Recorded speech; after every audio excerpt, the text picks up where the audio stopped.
previously there were 2, now there are 3. A request to add 3 volunteer coaches, 2 band and 1 volleyball, as well as 4 volunteers, 1 for Lewis, 2 for Grimes, and 1 for Terrace View Elementary.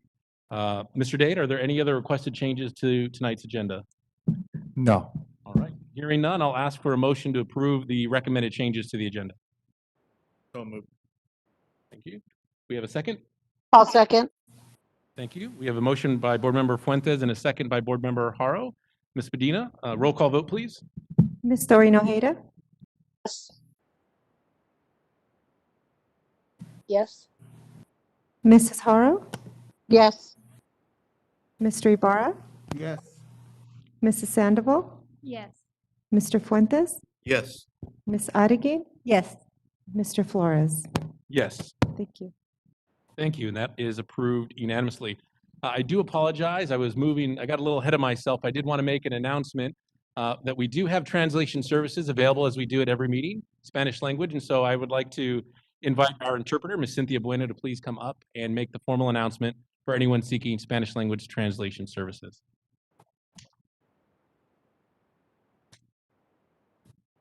Thank you, Mr. Flores.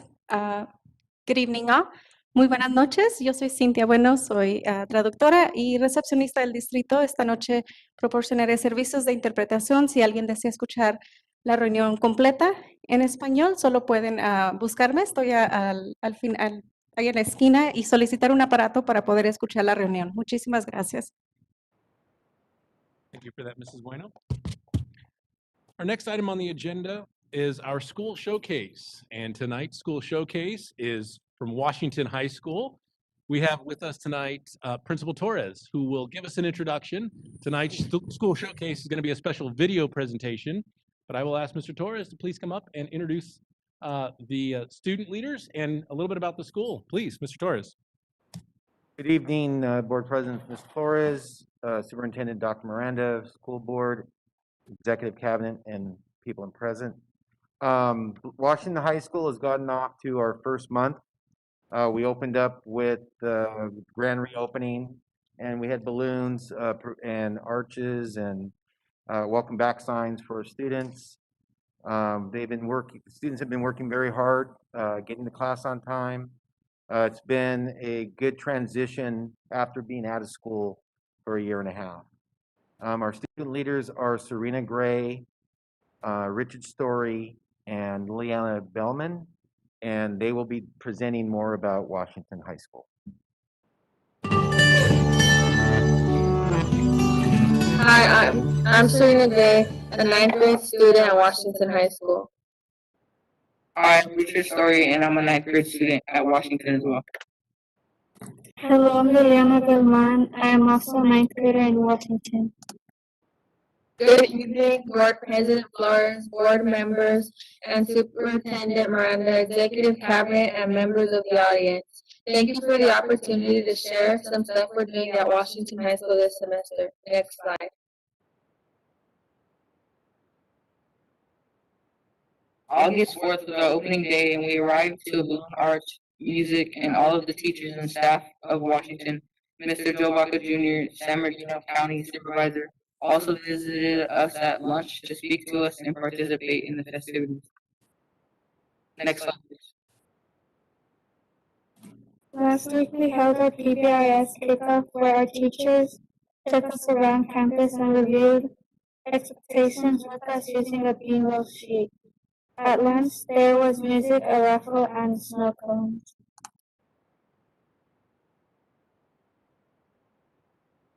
On August 26th, we had a Women's Equality Day tea party for all the girls on campus.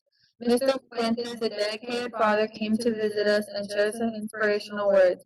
We also painted teapots and read uplifting quotes. Please play video.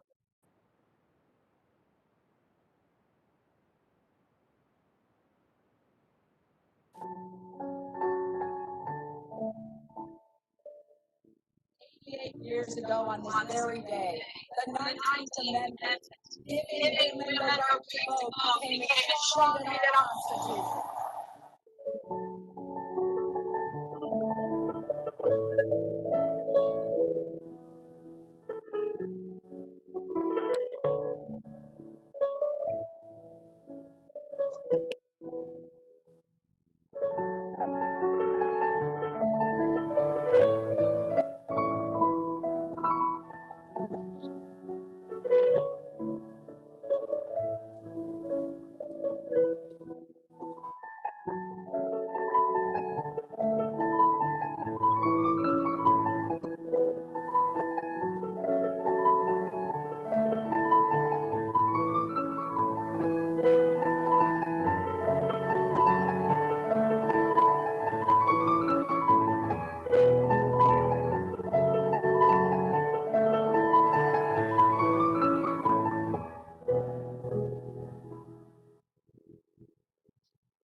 Next slide.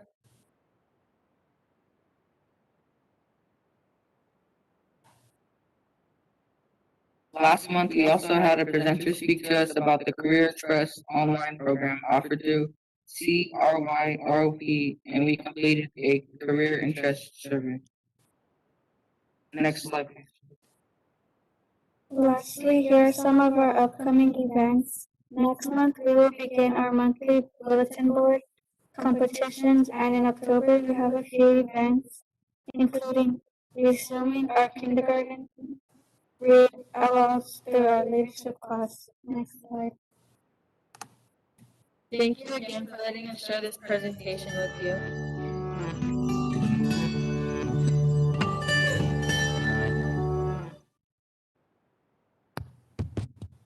Wonderful. Thank you for that presentation. Principal Torres, please thank the students for that awesome presentation. And of course, as always, the utilization of technology is a wonderful thing. So thank you for that. We appreciate it. Our next item on the agenda is public comment. We do have public comment speakers for this evening. Just a reminder for public comment speakers, you do have 3 minutes to address the board on any item on the agenda or not on the agenda, but within the jurisdiction of the Quantico Unified School District. Our first public speaker for this meeting is Ms. Lisa Villa.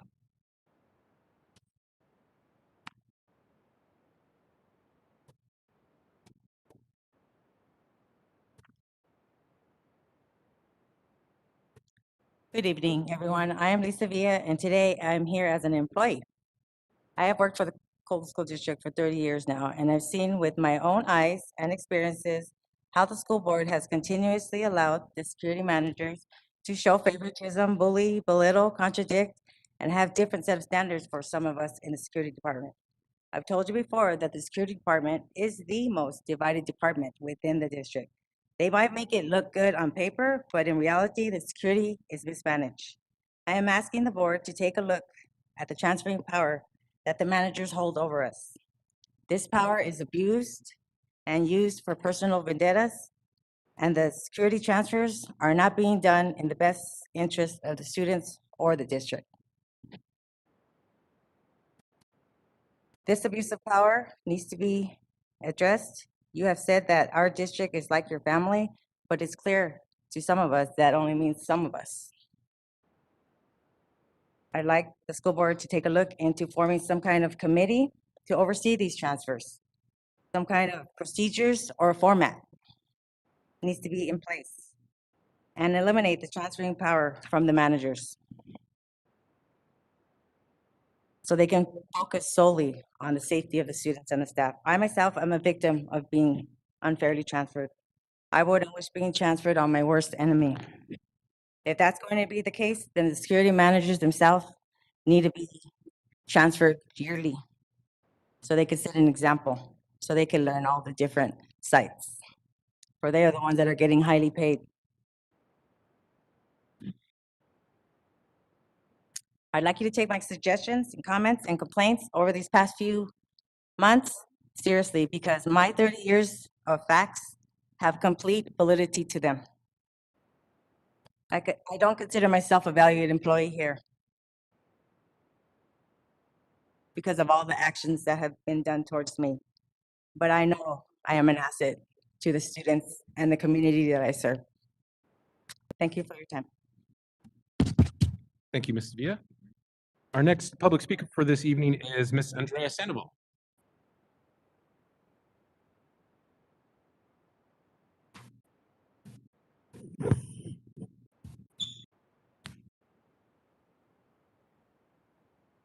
Hi, my name is Andrea Sandoval. Good evening.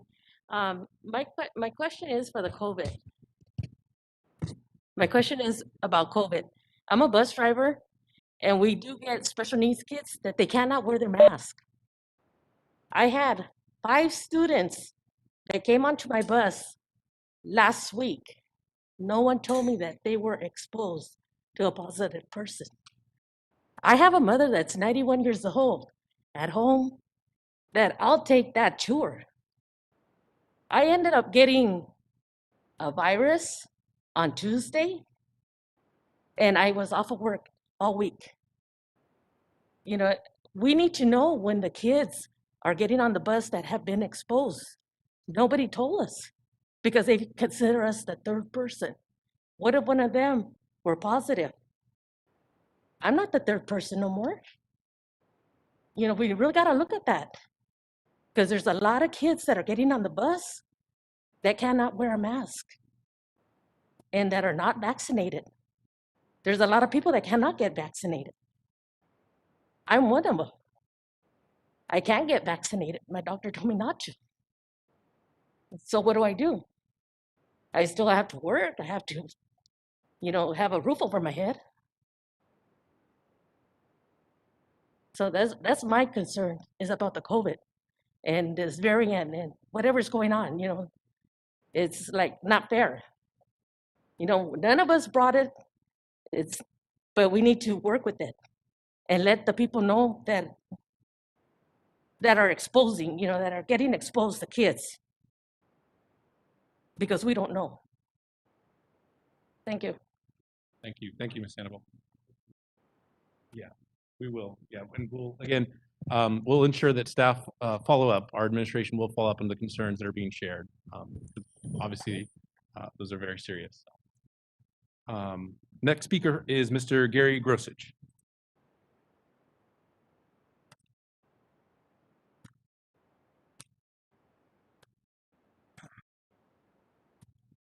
Thank you, board members. Gary Grosich, Vice Chair of the Bloomington Municipal Advisory Council, and also I'm the Chair of the Measure G Bond Oversight Committee for the district. First of all, I'd like to thank Dr. Miranda, Owen Chang, and the board for allowing the Bloomington MAC to use the boardroom for our meeting last night, and hopefully that arrangement will continue. It worked out well. At last night's MAC meeting, we unanimously voted to send the California Attorney General a letter outlining our concerns about the lack of an EIR on the Shandy truck stop and the Cedar Avenue truck terminal. These two projects bring virtually no revenue or jobs to our community. Both projects have a greater environmental impact than warehouse projects that have been required to perform a full EIR. So we want the Attorney General to look at this because, as you probably know, the city of Fontana was recently sued over a warehouse project that had a fraction of the truck traffic that both of these two projects have. I'd also like to commend the board with standing with the MAC in opposing the reconfigured truck stop and voicing concerns over the ongoing truck terminal.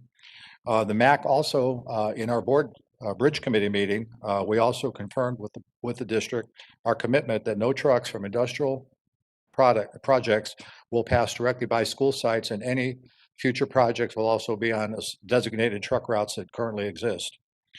On another note, I received an email today from a district teacher regarding the upcoming Bloomington Business Park. The email contains several inaccurate and misleading statements that I've seen on played out on social media. Here are several contained in the email I received. Demolish over 200 homes. Well, no, far less than that. The site does span over 200 acres, but it's been morphed to say it's 200 homes.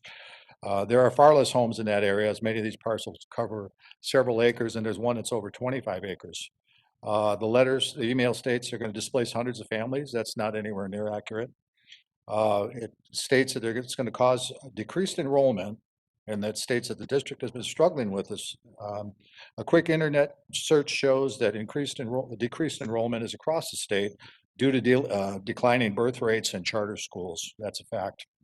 The letter goes on to say declining enrollment will lead to a loss of district jobs and in all likelihood a loss of a board member. I've seen that same verbiage tossed out on social media. What I find most interesting is that this email comes from a teacher at a district school in Rialto that is virtually surrounded by warehouses approved by the city of Rialto with no regard to our district or our students, yet nothing is said about any of that. I would ask that the board evaluate all information about developments, whether they're industrial or commercial, and be on the lookout for misinformation which is put out to the community that impacts and involves the district. With that, I thank you for your cooperation with the MAC, and we look forward to our continued partnership. Thank you. Thank you for that. Thank you, Gary, for sharing that information. And that is all the public speaker slips that we have for this evening. So that'll conclude public comment. And again, I must once again apologize for getting a little ahead of myself here. We had a special presentation on the agenda, so we'll address that now. That's item 3.1. This is an informational item. So we'll go to 3.1. This is the update with respect to the board self-evaluation that we conducted in our special meeting. I want to start by obviously thanking the board for participating, as well as staff and our facilitators as well. So I do have a statement with respect to that self-evaluation, so if you'll indulge me. On August 24th, the Board of Education participated in a self-evaluation process designed to improve the quality of governance for the benefit of the students of our district and the community. The self-evaluation was an excellent opportunity to have an open dialogue with my fellow board members, to share our own values and beliefs, and to hear other perspectives, all while working towards the goal of becoming a stronger Board of Education. The self-evaluation concentrated on areas which have a direct impact on the board's effectiveness. The assessment consisted of 7 categories of governance responsibilities with a total of 42 governance indicators. The forms were completed anonymously and submitted to the governance advisor for analysis. The 7 categories were board superintendent relations, board meetings, board community relations, board qualities, board in-service, policy development, and goal setting and planning. The governance workshop assists in clarifying roles, increasing effectiveness, extend understanding, and improve the quality of governance. The board holds a unified belief that all students can learn if provided the support and programs to meet their needs. That belief helps to shape the decisions of the board and leads to an effective and unified governance team, which emphasizes collaboration and mutual trust. Again, I want to thank the board for participating in that self-evaluation. It's something we do every year. It is I find it an incredibly important exercise that we undergo because we certainly can all improve, whether we're new to the board or have been here for a number of years.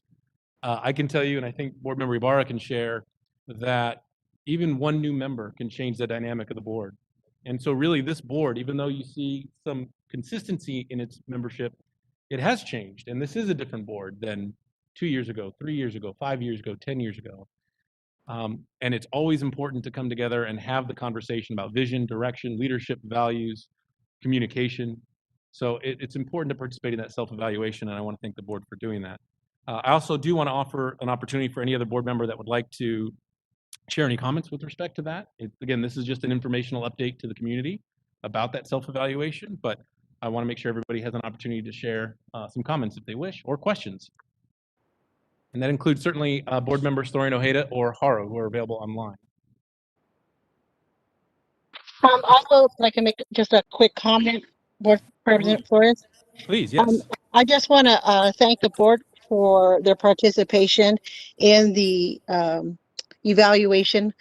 Not all, it has to be noted that not all school boards do a self-evaluation. And I think that's important to note because it means that this board does care about the job that they do, that they're able to be critical of their faults, but also look at what we're doing right and make any adjustments. So I just wanted to make that comment that this is not something we have to do. This is something we do to better ourselves and to better our district. So that's my comment. Great. Thank you for that, Board Member Haro.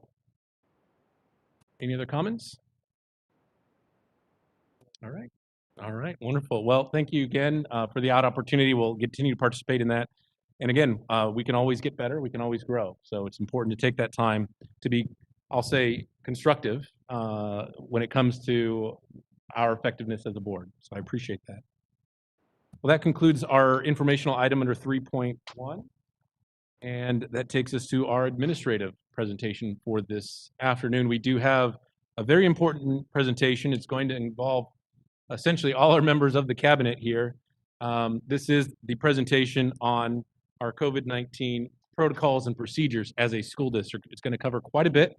So I appreciate the opportunity to dive in. I'm going to, and just for the record, again, Dr. Miranda is available, I believe, to participate, not just listening online, but should Dr. Miranda like to chime in, he is available.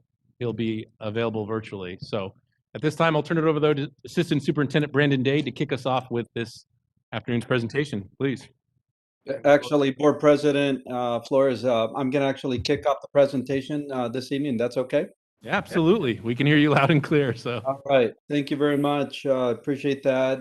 Good evening, Board President Flores, board members, staff, and community.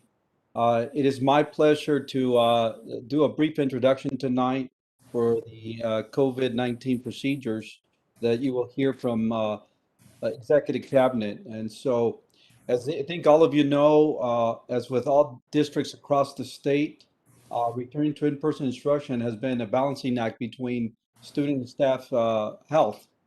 So, and also it's the safety and maintaining of a rigorous environment. So it's been a balance as we all are trying to continuously evolve and look at the guidance that's being provided by the state and the federal government. So what that means is that we must adapt to situations that we've never experienced before. When we began to plan for the safe return to school, we adopted a theory of action, which continues to resonate today. So this is a quote: "If we provide evidence-based recommendations, resources, and supports that intersect the safety of all our stakeholders and the education of our students to the Executive Cabinet, Board of Education, and the greater Colton Joint Unified School District community, then we can affect a safe, efficient, and equitable return to school." So that's taken from the theory of action that we put together last year. So this theory of action has served as our guiding principles as we have planned for a safe return and welcome students back to our campuses. Now, we appreciate the opportunity to share the information this evening about our operational resources and responses to this unprecedented situation. There's still much work to be done, and we appreciate the board's leadership and insight as we work towards our common goal of educating our students in a safe learning environment.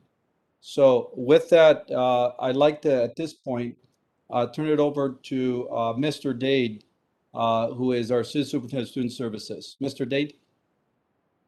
Thank you very much. Board President Flores, board members, executive cabinet members, Superintendent, Dr. Miranda, thank you for that wonderful opening. And I'd just like to start with a quote. In this so difficult time, this quote is by Tom Perry, is today's complexity demands greater simplicity. And so as we present this information this evening, just remember, this is a very complex situation that we are all in, and there's no perfect way to combat it, but we are trying to make it simple as possible for everyone. On July 9th, the Center for Disease and Control and California Department of Public Health published the first publication for recommendations and mandates to help K-12 schools return students to a full in-person instruction for the 2021-22 school year. Now, this plan was to be formulated and implemented with safety measures to help us be successful and navigate throughout this entire school year. Tonight, during my portion of the presentation, we'll cover 3 scenarios that we're seeing very, very consistently, and it's very common not only within our district, but our neighboring districts and beyond. I would imagine throughout the entire world. We'll talk about the definition of quarantine. We'll share the parent notifications that we're sending out and customizing as we learn more about what's best for our community. We'll share other notifications, and we'll talk about attendance, testing, and then our COVID symptom decision tree and procedural guidelines for contact tracing. So scenario 1. Okay. So if a student has any symptoms, and what I mean by this is COVID-like symptoms, and these symptoms include fever, headache, congestion, runny nose, sore throat, nausea, vomiting, diarrhea, fatigue, muscle or body aches, new and uncontrollable coughs, difficulty breathing, like not according to the asthmatic type of breathing, but other types of difficulty with breathing, and a loss of taste or smell. So if any student reports that they have any of these symptoms, as well as what we're seeing now is, and I'll just give you a scenario, a kind of more relevant scenario, is typically parents will call in and say, Brandon has a headache. When that is reported to a school site, then we will automatically ask that parent to keep their student home. Now, following this particular measure helps us to avoid students maybe testing positive later and ask, having other students contract COVID-19 as well. And so ultimately, we want students who have any of these symptoms to stay home.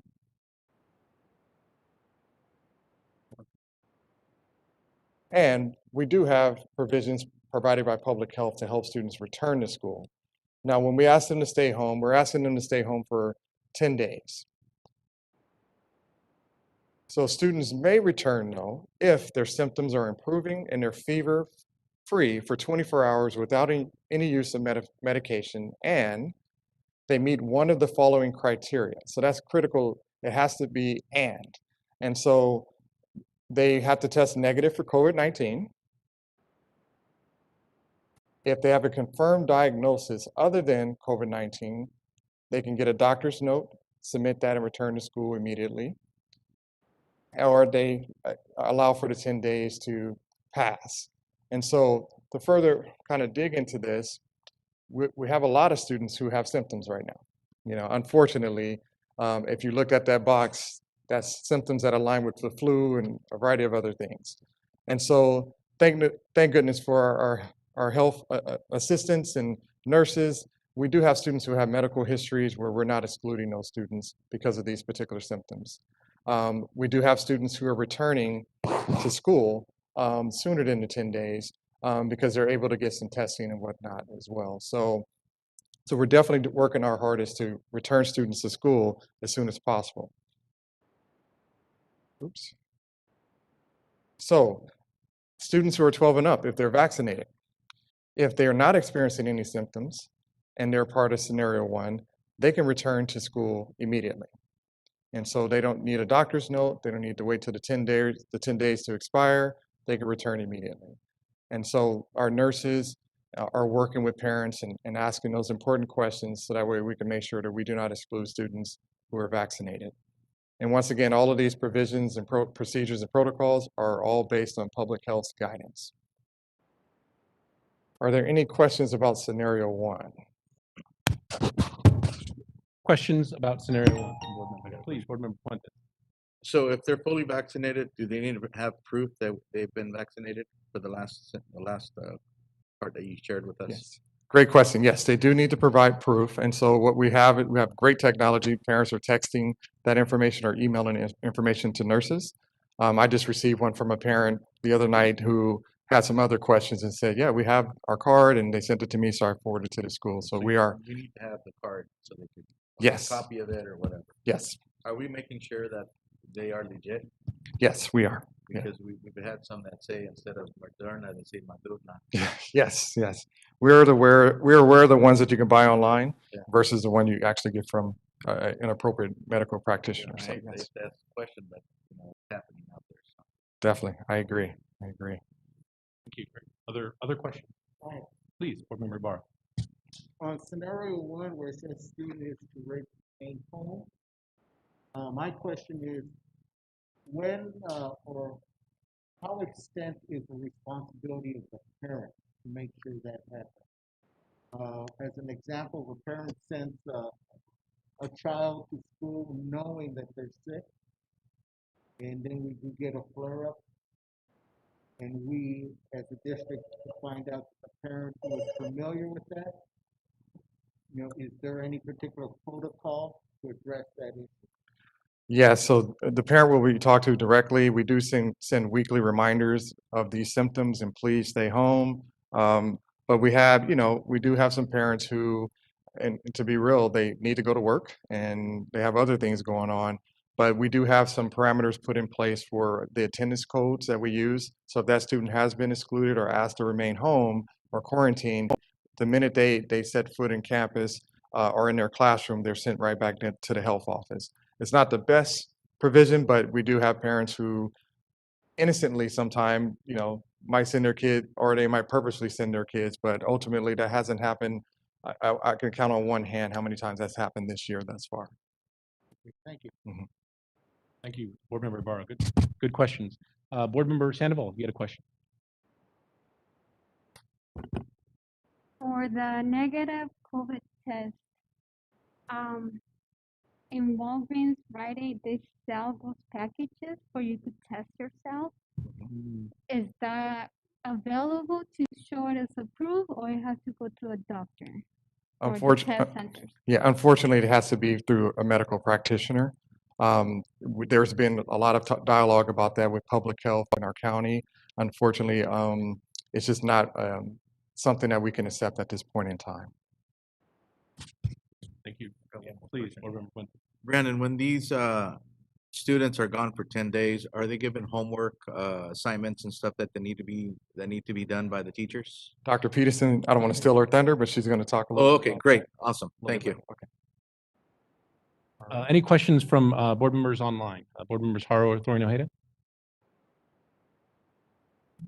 Okay. No, Oh, I'm good, thank you. oh, okay, great, thank you. I do have a question with respect to scenario 1. Just to clarify, so this is only applicable to students that have been vaccinated, or this is essentially because keeping in mind, I think 12 is the cutoff. Yes. And so anybody younger, which I have younger ones that are not eligible for vaccination, or is this scenario also applicable to them in terms of what to do if they have symptoms? Yeah, this is scenarios for vaccinated and unvaccinated. I was just highlighting the vaccinated kids could return much quicker. Got it. Okay. So let me share, and I'll do it here. I'll share a personal story, which I think falls exactly into this category that happened actually this week. And thankfully, my daughter is still young enough; she won't be embarrassed by me sharing it just yet. But first grader over the weekend got sick with sort of GI-related symptoms, and by Sunday, my wife thought, okay, a little bit of a fever, tummy trouble. I'm going to have her tested. So she took her to a clinic to do a rapid test, which obviously we had to pay for, and we did. So within that day, we received the negative COVID test. Come Monday morning, woke up with symptoms still, so we kept her at home. She notified the school that she was staying home because she was not feeling well, but we had a negative COVID test. By that evening, she was feeling much better. We thought, okay, she might be able to return to school the next day. There was a little bit of lack of clarity from the individual in the attendance office as to whether or not she'd be eligible to. But we received, after 5 o'clock, mind you, this is probably close to 6 o'clock, a call from a nurse in the district who went over the symptoms, the timeline with my wife, and ultimately they made the decision based on that plus the negative COVID test that she was eligible to return to school the next day. That was actually very helpful. Having a nurse call us and say, okay, what are your symptoms? What is the timeline? What are your student symptoms? What is the timeline? And helping make a determination that either it's safe or it's not is incredibly helpful, because otherwise it falls on the parents to try to make that judgment call, folks in the class, or excuse me, folks in the school site who aren't medical professionals to make that call. So I know that we approved the addition of nurses, and I can tell you we probably need more, but quite frankly, adding those nurses was incredibly helpful because they're working around the clock, and having those conversations with the parents made all the difference. So my question though is, in a COVID test, while yes, there are still lots of places you can go, are we helping parents identify where to go or how to get access to a COVID test at no cost? Those who want to pay for a rapid test or a test on site, that's fine, but not all of our families and parents can. And I want to make sure that we are giving them resources so they can get the tests and get the results as quickly as possible. Absolutely. It's available on our website. Our nurses are sharing that information. We are sending out monthly reminders of sanbernardinocovid.com is where you want to go. And that will link you in less than 5 minutes to those free tests. Okay. Yes. And if somebody's having difficulty, are we helping them navigate that? Absolutely. Okay. Absolutely. Yes. Do we have that information on our website or somewhere that folks can go to and click on it? And it sounds like it sends them to the county site where it indicates those locations, but is that available as well? Yes. Okay. Yes. If I could just jump in, Board President, the COVID-19 information was just updated. There's an icon on our website that it makes it very accessible, and all the information there is right in our first page. It was updated just recently to make it more accessible to our community. Okay, great, thank you. And because I think that's, it's going to be important. Again, tests are making appointments, which can be challenging, and going through that process. Do we know how long results are taking to come back?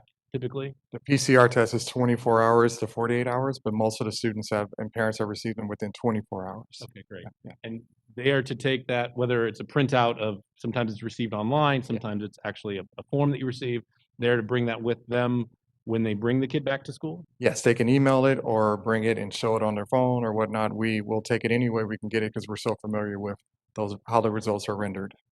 And in the example that I gave are when parents call in and have students that are going to be absent, clearly the information is being then conveyed to the nurses, and the nurses are going to be the ones making those calls to the parents? Yes. Okay, Yes. great. If somebody wanted to proactively contact a nurse, let's say, instead of somebody at the district, or excuse me, the site, um, uh, is there a way for them to do that? Do they still call the site, ask for a call back from a nurse? How's that work? Yes, they would call the site and ask for the nurse, a call back from the nurse, and we do also have our health assistants there, but typically, yes, if you want to speak to the nurse, you would call your site, and we have nurses assigned to certain sites, and they will return that call. Okay, thank you. Right. Other Okay. questions? I have a question, Board President Flores. Yes, please. Yes. Okay. So my question is, vaccinated people can also contract COVID. So how is it fair, or how is it right that the students, okay, which is not very many because I know it's 12 and over, how can they return to school with symptoms just because they've been vaccinated? Great question. So early in my presentation, vaccinated students have to be experiencing no symptoms to return to school. If they're experiencing any symptoms, they will remain home just like a student who's unvaccinated. Okay, but I know that you day one you won't, you might feel good, but then and so the next day you go back to school. And then day three, oh, you start getting a headache, or you start having that because you were exposed. So I don't understand how that makes sense. Great question. So the Public Health Department has given us guidance on that. So if a student is vaccinated and they're experiencing no symptoms, but on day 2 or 3 they start to experience symptoms, they will be asked to remain home through the process of 10 days. The reality is, if you're vaccinated, you may have symptoms for a couple of days and they may go away. The Public Health Department has determined that they can return once those symptoms have gone away. So, okay. Okay. Any other questions? All right. All right, go and proceed to the next scenario. All right. Before we move on, I just wanted to say that you brought up our school nurses. I just wanted to give them a great thanks of appreciation for their hard work. They've been asked to work way beyond their duties and timeframes, and they've done that willingly. I'd like to also thank the leadership of our special ed coordinator, Regina Clausel, who's here this evening, because in conjunction with the nurses working way beyond their contractual time, she's joined them in that process as well. And so I just wanted to note that they're basically heaven sent to this district because they just believe in doing what's best for students. Scenario 2. So scenario 2 is if a student has been directly exposed to a COVID-19 positive individual.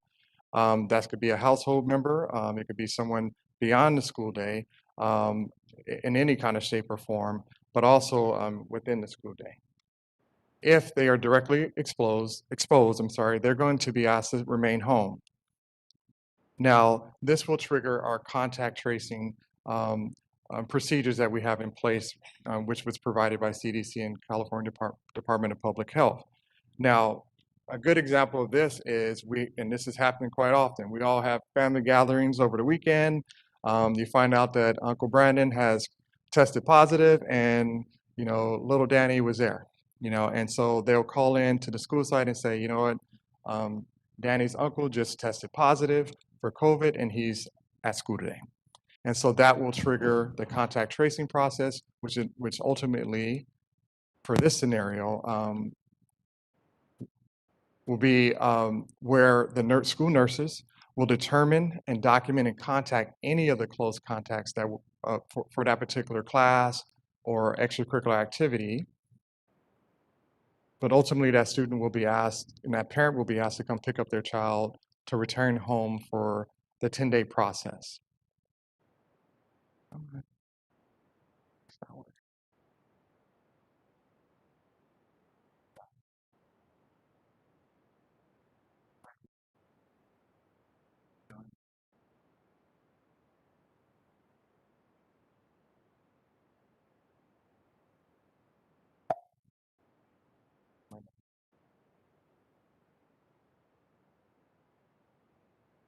Sometimes there's a slight delay, so. Yeah.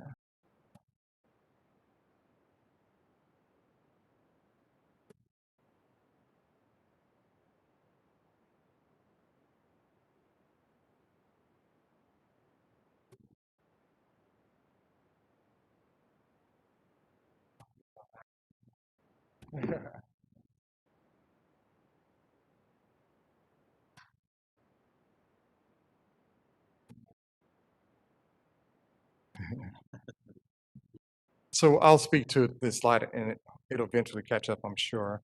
So ultimately, the contact tracing process, school nurses will inform administration and our attendance technicians of any students that are being quarantined. That triggers attendance codes, it triggers a lot of communication and collaboration to make sure that the students involved in this particular process are to remain home and given them the instructions on how to return to school. Now remember, if once again in this scenario, just like scenario 1, if the students are vaccinated and they do not have any symptoms, they will be allowed to remain in school. Okay, and so we have had several scenarios of this year. So if they are considered a close or directly exposed to a student who has contracted COVID-19, but they're vaccinated and they're not experiencing any symptoms, they will not be asked to go home. Now, once again, if they start to develop symptoms later on throughout that process, then they will be asked to remain home. Our nurses track all of this information along with our health assistants and other team members, but ultimately, once again, for vaccinated students, there's a little bit of a different process for them. Come on. It'll work. Oh, there we go. All right, so we'll hold there. So questions? Questions about scenario 2? Please, Board Member Ibarra. In scenario 2, you mentioned documentation. My question is the documentation among all the nursing nurses and the nursing unit similar as far as structure, and who is it shared with? Okay. Great question. So yes, all of our 9 nurses use the same spreadsheet to document all of their contacts with these individuals. It includes all the student information, contact information, and notes that they feel is pertinent to help them better service or support that family. And so that information is shared with Mary Dublé in our risk management department, as well as myself and other members of our school district. But the greater details, this is a very limited amount of people that have that, but in general, all our nurses do follow the same protocol. I would assume that also would include the principals of each school site, so they know who will be out at that particular point in time. Yes, exactly. Yes, the principals are aware. The principals are very much a part of the process because they initiate the process for some of these because they receive the calls first. So yes, they're very much in collaboration and communication with their assigned nurses. And then to go along with Mr. Flores's question, the documentation as well indicates what resources were provided to the individual so that we have that in file as far as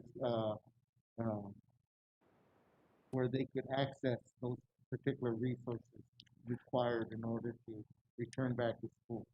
Yes, exactly. And a little bit later in my presentation, you'll see what the nurses are providing that has that information on it. And one last question on documentation signed off by the nurses, by the principals. Who signs off to make sure that the documentation is official? So that would be the nurses because they're the only licensed medical practitioners, so they have to do that.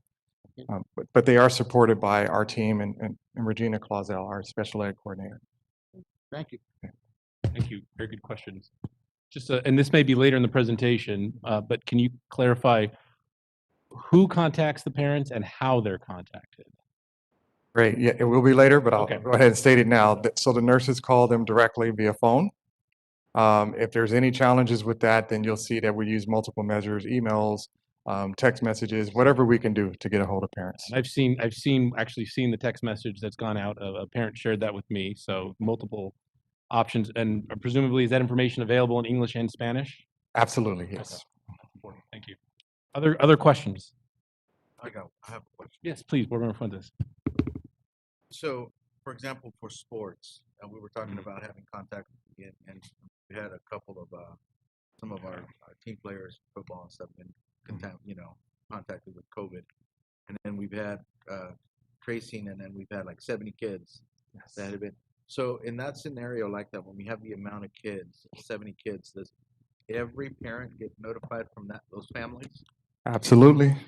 Yes. And then there's a follow-up from a nurse for every single person? Yes. My other question is, there's 70 families. Are we also giving them the information of where they need to go to get COVID testing so it gets done quickly? We asking for the vaccination cards to make sure that maybe out of the 70, 30 of them have been vaccinated. So we're following all those procedures, making sure all of that is intact. Yes, and you read my mind. In that particular scenario you're mentioning, we had students who returned right back to class because they had no symptoms and they were vaccinated. So yes, there's a lot of evidence of some great conversations, once again, to help students stay in school, but also keep students safe and staff as well. One other question, if we do have that amount of students, is there a way for us to provide the COVID testing maybe on one of our campuses? So yes, another great question. So we have a contract or MOU with Inspired Diagnostics, and in that scenario, they did come on campus and provide testing. We've had to do that twice this year because football is a bigger group, and so I can definitely speak to the students are great because in the one scenario, the student said, "I'm gonna stay away. I'm not feeling too well today." The other student just didn't have any symptoms until after the fact, and so the results. I want to say 99% of those students tested negative, outside of the student who was confirmed positive. So yes, we do have those opportunities to test. Awesome, great, thank you. Okay.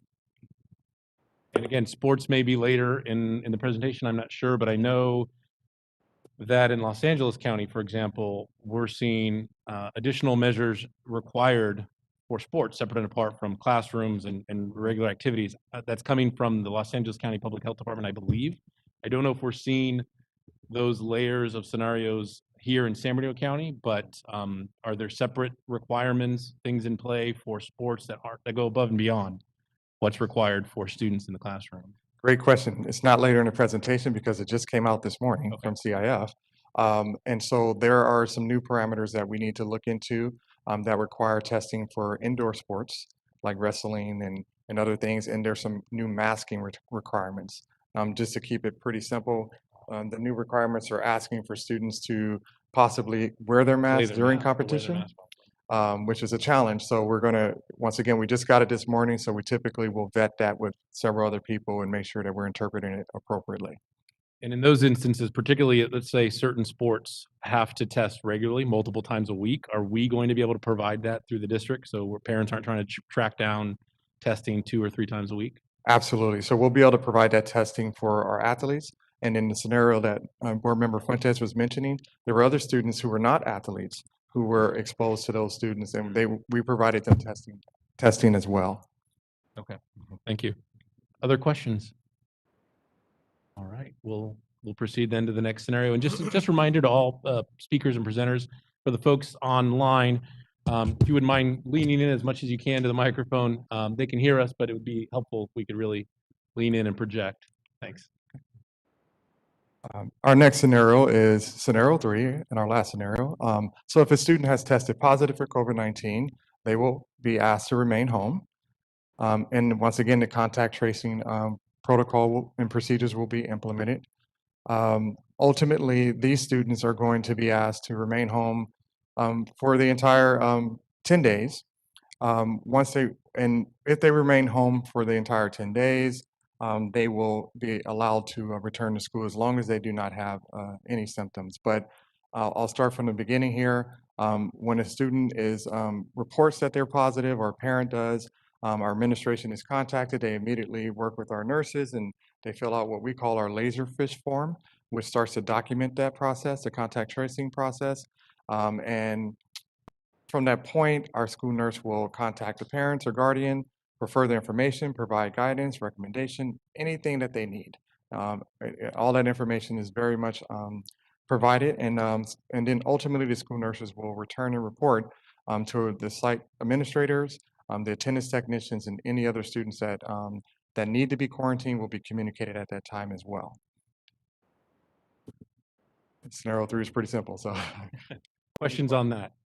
I have a question. Yeah, please, Board Member Fuentes. Excuse me. The 3 scenarios that you presented today, is this also happening for our teachers and our staff? Does it also fall for our staff, administration, everybody, not Yeah. just the students? Absolutely, and I don't want to steal Oh, that's over there? Okay. Mr. Garcia's. Perfect. Human I'm getting ahead of myself, That's but right. I'm getting excited. I'm sorry. No, it's a great question, but yes, it does, but we'll have more details here in a few Okay, and minutes. one more question. If a student, for some reason, has COVID, he gets better, comes back to school, 10 days later, he gets COVID again.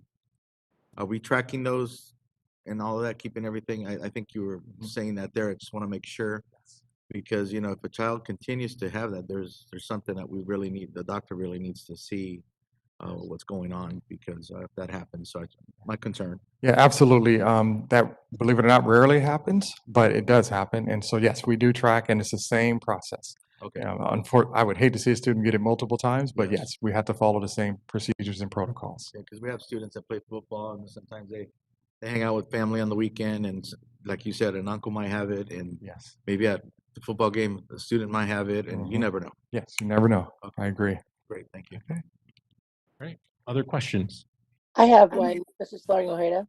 Yes, please. At the, when you concluded scenario number 3, after 10 days, a positive student just comes back to school. They don't require a negative test to have him come back to school. We're assuming, or the belief is that after 10 days, they're no longer contagious. I could repeat our question if you like. Yeah, okay, please. So I had just stated that after 10 days, a student who tests positive, after 10 days, they can return to school.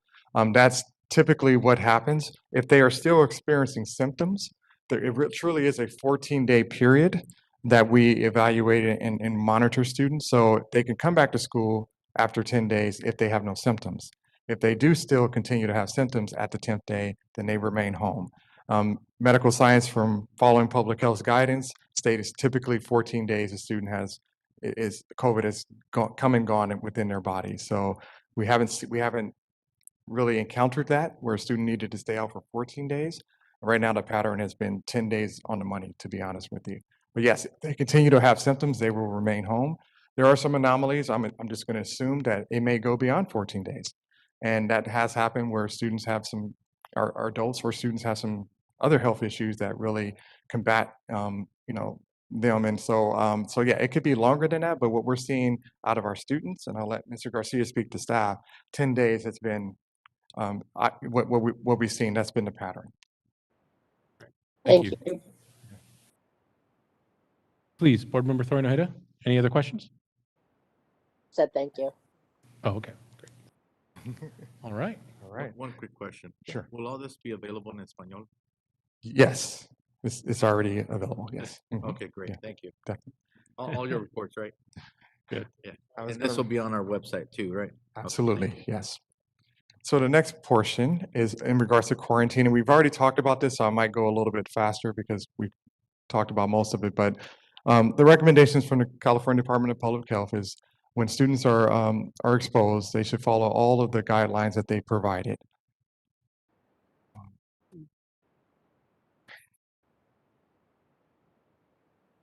I'm going to use my trusty. Sometimes it just pauses. There we go. So exposure is considered close contact, and the definition of close contact, which a lot of people really need to understand this, is when you're in contact with someone who tests positive for more than 15 minutes over a 24-hour period, and you were within 0 to 6 feet of them indoors. In regards to letter B, this still applies even if you're wearing a mask. We can go to the next one. Now, students who remain asymptomatic, meaning they have not had any symptoms, may discontinue self-quarantine under these following conditions. After the 10-day period, or after day 5, receiving a test, and they could return on technically day 8. So they would have to test right now, and I'm just going to give you a little insight. It's shifting to they can test on day 5, but Public Health hasn't updated their document yet. So right now it says after day 5, but ultimately they cannot return to school until day 8. And once again, we just talked about this, Ms. Thorin Ojeda's question. This is what I was referring to. If a student has symptoms, it really is a 14-day period. And so let's say a student comes back and on the 11th day they have symptoms, they need to go back into quarantine and seek advice from their medical provider. And we'll stay in touch with them and help them once again with that isolation, getting tested. And if they need help with finding a healthcare provider, we'll help them with that as well. All right, questions about quarantine? Any questions about the quarantine period or requirements? All right. All right. In regards to parent notifications, so this is a message that we send out weekly to our community, and really what it's asking our community to do is just to be aware that we're in a pandemic. Be aware that I know that we're used to getting those kind of robocalls, or when you see CJ or Code and Unify, you might not answer.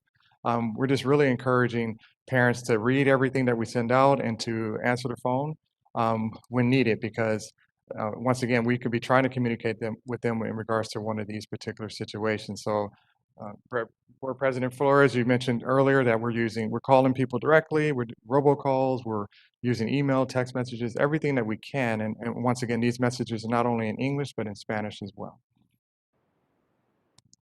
We can go back one. There we go. This is an additional parent notification, which you probably have received if you have students in our district. And so this is in reference to low risk exposure. And so these are individuals who were not within 6 feet for 15 minutes or more within a 24-hour period of that person who tested positive. And so the best way to explain this one is we're all low risk exposure. Every time we go to the mall, the grocery store, anywhere, and so we're really just notifying parents that someone tested positive on this campus, but if you were not contacted directly by a nurse, you're considered a low risk exposure and safe to continue to come to school. This is the note that goes home with students who are excluded from school, who have symptoms, and we can keep clicking through this from Mr. Garcia. So here we'll note the symptoms that they were exhibiting, the quarantine order, the emergency warning signs, the return to school protocols, and then additional resources there at the bottom, which includes that sanbernardinocovid.com link. The next one is the note that Board President Flores, we talked about this briefly, where employers are asking for notes. So this is the quarantine notification that we will provide to parents to provide to their employers to provide proof that they have to stay home with their children. And questions? Questions? I'll jump right onto that one since you left, because I was thinking about that with respect to the challenge that some of our parents have who work and may not be able to, their concern is staying home with their child. But it's still under California law, labor law, they're entitled to leave time, medical leave time, and that applies not just to themselves should they contract COVID, but caring for family members. So to the extent that we can share and reiterate to them that they're eligible, their employer must, this is not optional, their employers must provide them with that leave time. And so they have rights. And the whole point of it is to make sure that they can stay home, care for their child or their family member during that time and not be penalized, if you will, from their employer. So I'm glad we can provide this. To whatever extent we can provide a link to that website, because it's a state website that provides sort of an FAQ. Again, the more information we can provide, the better, but wanting to reiterate to parents that you do have the ability to stay home as a caregiver should your child contract COVID and you need to stay home during that quarantine period. That's a great point. Thank you for noting that. And we do also share that information with them. So, but thank you for sharing that, Board President Flores. That concludes my portion of the presentation. And so now I'd like to turn the time over to Mr. Garcia. Thank you.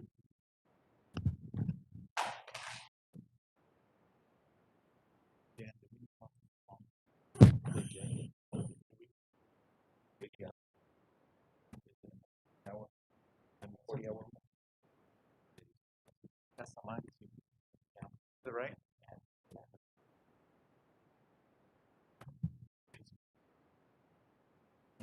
I employee for the county does, yeah. I think everyone. Yeah.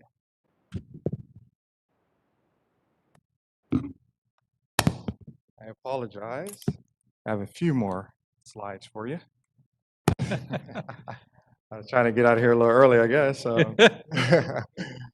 Um, yes, in my basketball years being a point guard, I was trying to pass it too quickly there. So in summary, we've talked about different types of ways that students are asked to remain home. And you'll hear the term excluded and quarantined. And so typically if a student has symptoms, they will be excluded from school. If they're a close contact exposure, they'll be quarantined. If it's COVID-19, if they test positive, they will be quarantined. I'll skip past this part because testing, what we're doing, and as we talked about throughout the presentation, is we're asking students and families to, of course, go to their healthcare provider if they're available. We're providing the link to sbcovid19.com, which is, in my opinion, the easiest way to maneuver or navigate to get some testing. Come on. And then Inspired Diagnostics, which I mentioned earlier, is available when we have bigger groups and we need to bring them in. They've been wonderful. Any questions about testing? Our COVID-19 symptom tree, this is something that really captures all the scenarios that I just spoke about in one document. And so this is available on our website. All of our staff have access to this. Really, it's just really for people to refer back to, but ultimately it's really guided by our nurses, health assistants, and site administration. Once again, just trying to make this complex situation simple. Our contact tracing protocol is located on our website and as well on a shared drive for our staff. Once again, it's a point of reference. It's really our school nurses and our contact tracing teams that will be starting here with us soon. And so just wanted to let you know that this information is available. All right, and now it wants to work too good. So are there any questions about the tree or the contact tracing? Any questions from board members? All right. Thank you, Mr. Dade.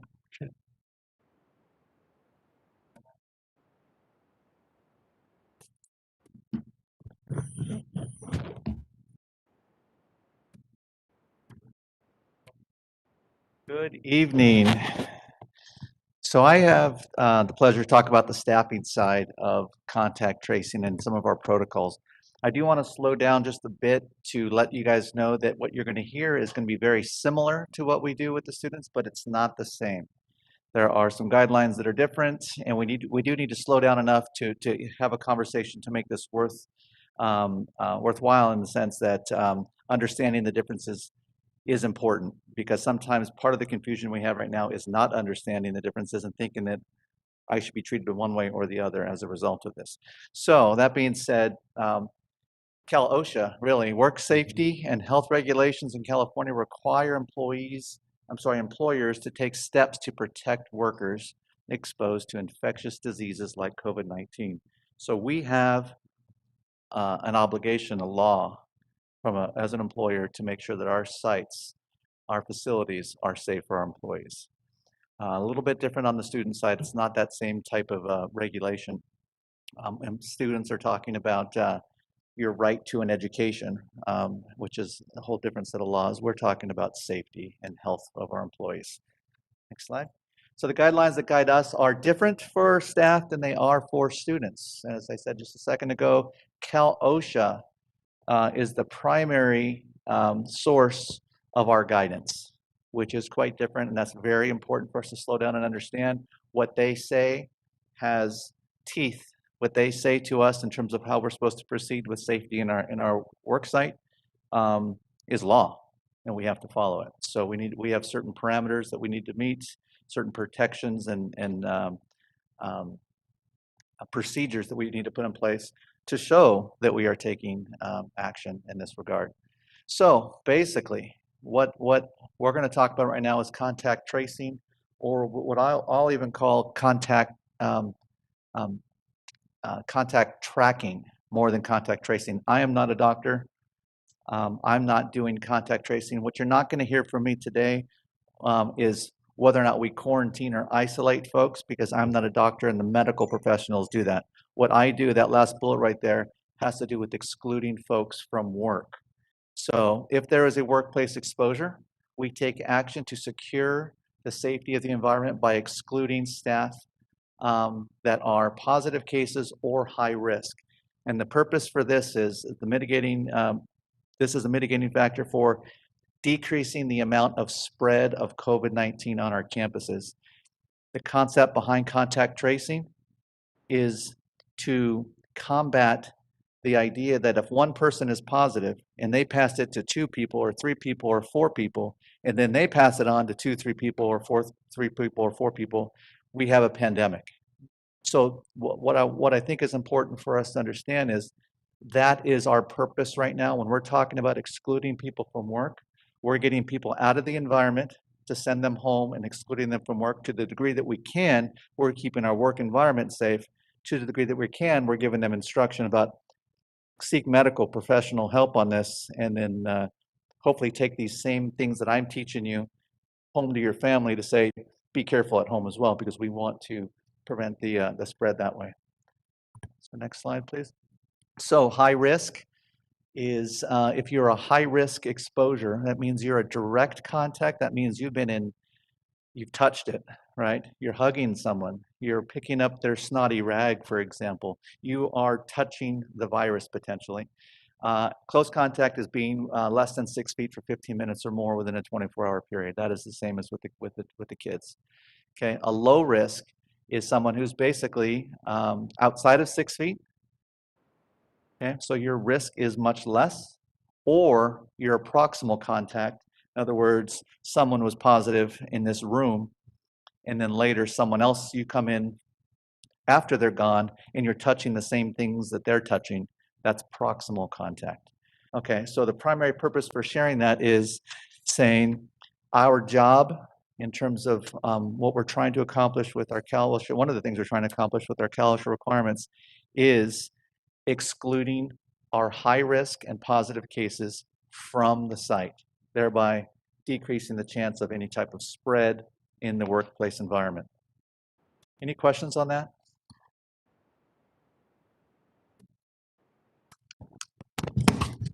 Just a question. So the nurse's role is strictly for students, with students? Correct.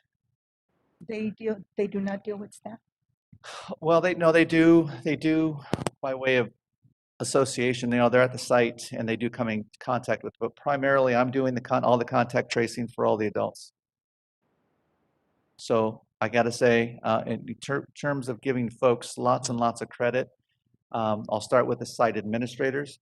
They are learning how to do this to some degree at their level as well. So they are a layer of this process. So I got to give it to all of our managers. They are assisting with this. I got to give it to Elizabeth Pacheco, who is my brains behind my spreadsheet. She's the one that kind of takes all my notes that are super hard to decipher and put them into a spreadsheet so that we can track this over time. And I also have to give a shout out to Mary Dublé, our risk manager, who is going through and sifting through hundreds of laserfish beyond countable hours spending time on this. So really, the answer is the nurses aren't doing the contact tracing, but to some degree, this is a shared responsibility, like I said, from the administrators and myself. So. Can clarification, when you say that you're doing the contact tracing, you mean the administrative team in the department is doing the contact tracing? Nope. Well, the site administrators are filling out a form. We're evolving a form to collect certain bits of information, but part of the reality is I call everyone. You personally are making the phone calls? I personally, yeah. And Okay. There's follow-up phone calls, but yes. So I have to tell you, it's a lot less than the student side. Yeah. There's 22,000 kids. No, Yeah, absolutely. But it's no less important. And well, I could say arguably, my opinion is, as our assistant superintendent, you have a lot on your plate already. So this seems Well, we'll have that conversation because, I understand why the nurses won't be participating because again, it comes down to pockets of money and nurses that are being paid and assigned to serve students can't necessarily be, students and staff are differently. And in this position, we're talking about as an employer. So, but nonetheless, ensuring that we have the resources to make sure we stay on top of providing support for our staff is, to me, as critical and as important as we're providing to the students. So I don't want to mislead you on that. So help is on the way. This is temporary. This is not what I'm going to be doing. We have 4 LVNs that will be starting next Tuesday is the plan, and they will be taking this over from me, at least in great part. I'm assisting right now because I've had lots of experience with this. Actually, my previous district, this is what I oversaw as well, or myself and one other person. But no, this is temporary. This is just getting us through. We need to have all hands on deck to help out the best we can, and so that's what we're doing. Okay, thank you. I appreciate that. And of course, I appreciate everybody. I think everybody's doing something above and beyond, if you will, not within their classification. And we certainly appreciate that. But at the same time, if there are resources that are needed, that's partly why we wanted to have this conversation today, to give that input, direction, and make sure that the support's there. Everyone's chipping in. Shane over there and I have been talking. We're constantly reforming and evolving our practice to make it more efficient. We are getting better and better at it in terms of the data collection and the communication process. So it truly is a team effort. It is. I appreciate that. We'll appreciate that. I'm sure we'll have more conversations. Thanks. Board President Flores, I have a question. Yes, please. So our administrators are doing this sheet, and then they send it to you, and then you contact the teacher who's either COVID or exposed or whatever the situation is. Okay, so how soon are you supposed to be contacting them? And in reality, how soon are you contacting them? It depends on who we're talking about. A COVID case, we're supposed to be communicating positive exposures to our campus within a 24-hour period and reporting that to the county. Fortunately, most of the work that I'm doing are not positive cases. We're really closer to a 1% of the folks we're collecting data on. I'm sorry, about 1% of our population now. So the number is quite small. So most of my time, honestly, isn't with the positive cases. It's with the contact tracing and determining if someone is a close contact and giving them instructions on how to either be excluded from work, supplemental paid sick leave, or any other questions they have about their family to help out. So the goal is 24 hours. I think we have that wrapped up right now. In the beginning, it definitely was not that. I will admit to that because that is just the truth. But we do have, I'm done. As when I left the office today, I had to contact everybody was caught up. So and so every day right now, everything is caught up. So we're in a good pace right now. Okay, so I understand the ones who, I'm not talking about the ones who call in and say, okay, I was exposed over the weekend. I went to a party and I got COVID. Obviously, they're not coming to work because they have it. I'm talking about the ones who were exposed at school because, a kid has been pulled because they have COVID or whatever. How I think it's important that these teachers be contacted right away, because now this, you run the risk of them infecting other students, other teachers, and the longer we wait, what are they, you're saying 24 hours to call them back. So for 24 hours, they're waiting to find out, what are they supposed to do? Do they stay home? Do they go to work? What do they do? And those 24 hours could be critical in the fact that they could be infecting someone else. So I can go over that in the decision tree, which is next, which upon understanding the situation, the principals and managers are going through this decision tree. And if the person needs to go home, they're not waiting 24 hours, they're sending them home on the spot. So when I say that I'm contacting them, that's after they've gone home, and I'm calling them to follow up with all the details to wrap it up so there's great understanding. So if I can, I'll jump into the scenarios for us. And this is a decision tree. This is only something that's used to guide our steps. I'm sorry, was there a question? So, to help out, Ms. Haro, I'll talk about scenario one. Scenario one is an employee who is experiencing symptoms similar to COVID-19, but has not had close contact or positive contact with someone who has COVID-19. So the management will ask additional follow-up questions as follows. Are the symptoms you're experiencing due to underlying conditions such as migraines, allergies, etc.? If the answer to that question is yes, the employee the symptoms appear to be to these underlying condition, and in that case, the employee is going to stay home or stay at work and continue working as normal. Okay, so that's if they answer yes, there's a reason why I'm having these symptoms, and we believe it's unrelated to COVID. If the employee answers no, I'm not sure if they're due to any underlying health conditions or reasons for the symptoms, management will send the employee home as personal illness and complete the COVID-19 investigation form. So at that point, because we're recognizing risk in the workplace, or making a decision on the spot to exclude the employee from work for the time being, they will complete this investigation form, answering a bunch of questions for me. That thing gets automatically sent to me. I will follow up with the employee and go over all the details to determine next steps. So does that help? Does that help your concern about someone being on campus too long? I'll wait till you're done with this part of the presentation. Okay, thank you. Scenario two, an employee had or potentially had contact with a positive case. So the first scenario is I have symptoms. The second person, scenario two, is that I've been in contact with someone. Okay, I'm not necessarily having symptoms, but I know there's a known exposure, and we need to look into this. So what the manager does at that time is we need to work with the LVN or myself to investigate and determine whether or not this is a low risk or a high risk. So as I described to you with the definition earlier, if it is a low risk by definition, the employee is allowed to stay at work. They need to mind their symptoms and and let us know immediately if they should have symptoms come about. Okay, low risk, get to stay at work.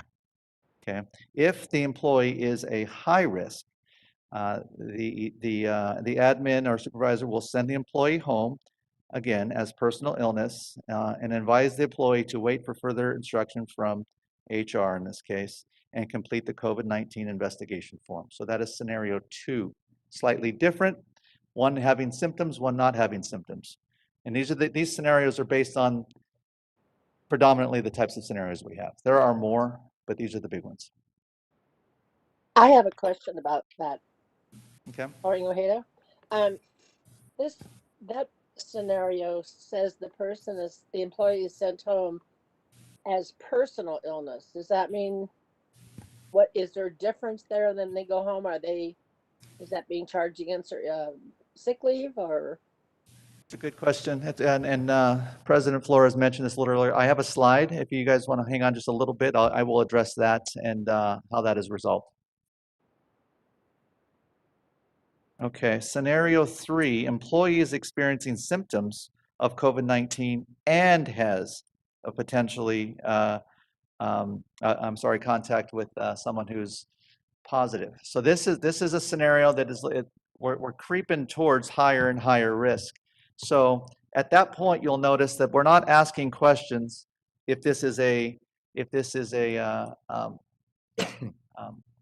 symptoms due to something else. Now we have a scenario where there's an exposure, a known exposure, and symptoms. We're going to take the precaution of sending the employee home and filling out the investigation form like described in the past as illness, and then follow up from HR. You'll notice I put LVN in there because I anticipate help is on the way. Okay. Scenario four is the positive case. So if there is a positive case, management will send the employee home on personal illness and complete the Laserfiche communication report form. So the Laserfiche is different than an investigation form. So when there is a positive case, our communication system is through the Laserfiche process, and that's when everyone is notified that there is an exposure on campus.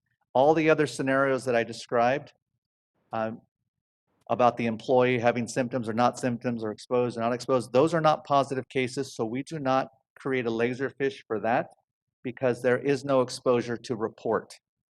Okay, we're only reporting if there is an exposure on campus. That's important for us to understand. We don't send a Laserfiche for, you can't be a close contact of a close contact. So what we're worried about is exclusion, and you're excluded if you're a close contact or a direct contact of a positive case.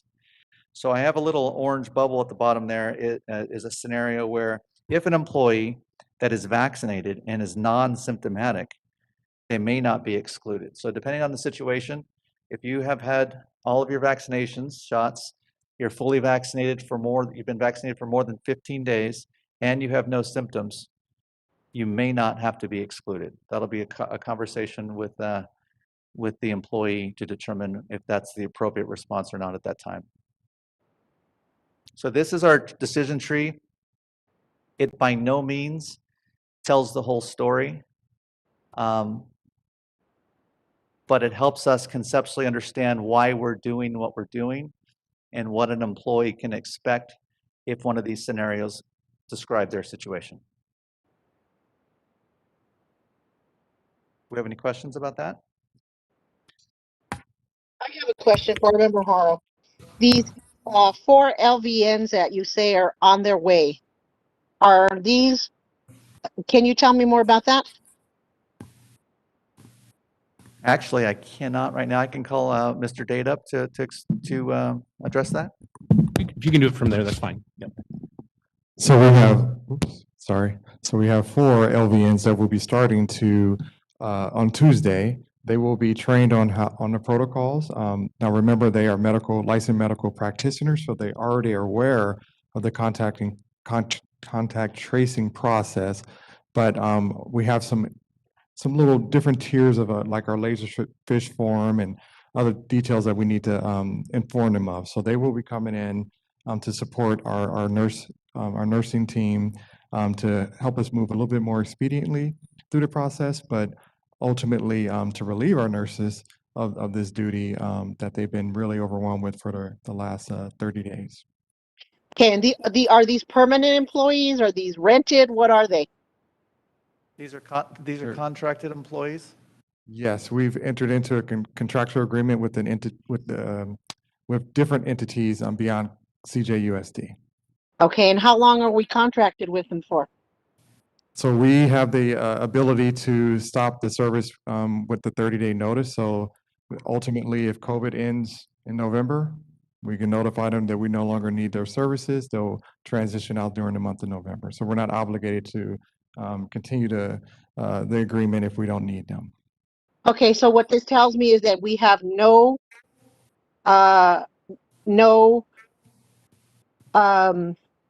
we're not looking at in the future and hiring another nurse or any more LVNs to help our health department. We're short 4, again, I'm going to bring it up. We're short 4 health assistants, and we have 9 nurses doing Herculean work, and we have 1 LVN, and then I don't know how many of these LVNs are going to work with Derek, so they're not going to be helping our actual nurses. So I'm just going to keep bringing it up until somebody listens. And if I may just interject, I do want to remind us that COVID is supposed to go away eventually. So most of the districts that we have worked with and these entities have created these agreements with that in mind, that COVID is not going to be a permanent issue that we're dealing with. So yes, we should always look at increasing resources in regards to safety and keeping our students and staff safe. But these agreements we need to keep in mind that the goal is that COVID will go away. Again, our 16 health assistants that we have been overworked not just because of COVID. And nobody seems to understand that. And now we're down 4 assistants and we keep losing more. So we can't, yes, COVID has put additional pressure on them tremendously, but the other things that happen on a daily basis, they're still going to happen. And COVID is not going to go away magically, and it's not going to go away in the next year or so. We know that. They're already talking about another variant that they're looking at. So it's not going to go away anytime soon. And we need to think about the health and safety of the students that we care for, the 22,000 students. And we need to think about the people that we have working for us. I'm tired of throwing money at other things. Well, we're contracting people instead of hiring people that we really truly need. Instead of putting in programs or asking principals to be COVID police instead of doing their jobs. Let's throw the money where we need to.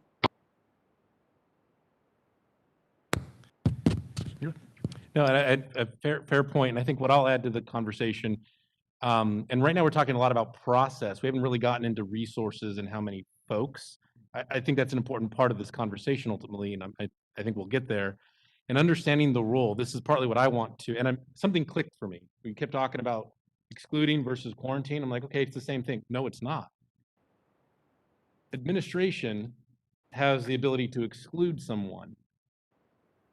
I don't think anybody in this room has the ability to issue a quarantine, right? You have to be a licensed clinician to do that. And it matters for lots of different reasons. One of those, from an employee standpoint, I'm learning is whether or not I have to burn my personal leave time on days that I'm going to be out versus being eligible for the supplemental leave time. We'll get to this, but we're not just splitting hairs. Those things matter. And whether or not I am being issued an order to stay at home by a licensed clinician will determine whether or not certain things trigger. So we need to have nurses available or licensed clinicians because only they can issue those orders for students and for staff in their respective roles. I'd like to know and learn more what the health aides are doing, in terms of the processing of paperwork, I'm sure, and making calls. There are things happening there. But one of the limitations they have is they can't issue those orders and quite honestly make the determination. In the case of my student, I don't want a health aide making the determination whether or not my student's going back to school. They're not equipped or educated to do so. That needs to be a nurse. But I have no doubt that there's lots happening in that office, that they're participating and preparing for the nurses to get that conversation going. So there's a lot to talk about with respect to roles and resources. And I think to Board Member Haro's point, when we already have vacancies, that makes things even more difficult when there's being pressure put onto those limited folks that we have. So it's a fair point, but I think we have yet to get to the conversation of, do we have enough resources in these positions? And Board Member Flores, I think we need to look at when I talk about these things and these people, not just the health assistants, but our nurses being, yes, at some point COVID will go away or it'll get better or it'll get easier, but we have to look. I'm sure if our nurses did a presentation from now since 4 years ago or 5 years ago, even whatever, that you would see that now we have more students who are diabetic, who require shots. We have more students who need health care at school that they have to get all these different things different scenarios that they deal with that on a daily basis that has nothing to do with COVID. So that's why I am so concerned about these people and the jobs that they do and how it affects our students. So that's just my take. Thank you. And that's a fair point because, quite frankly, those other things still have to happen. Students still have to have insulin. Students still need to have medication. So again, we're adding to the burden, but fair point, absolutely.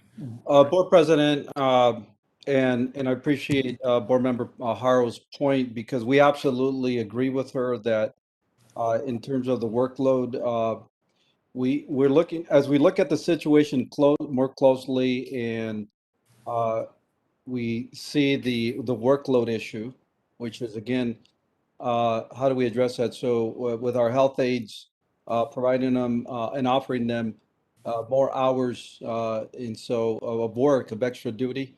And so we're offering them actually 2 hours. Our attendance clerks are getting additional hours if they choose to take those hours.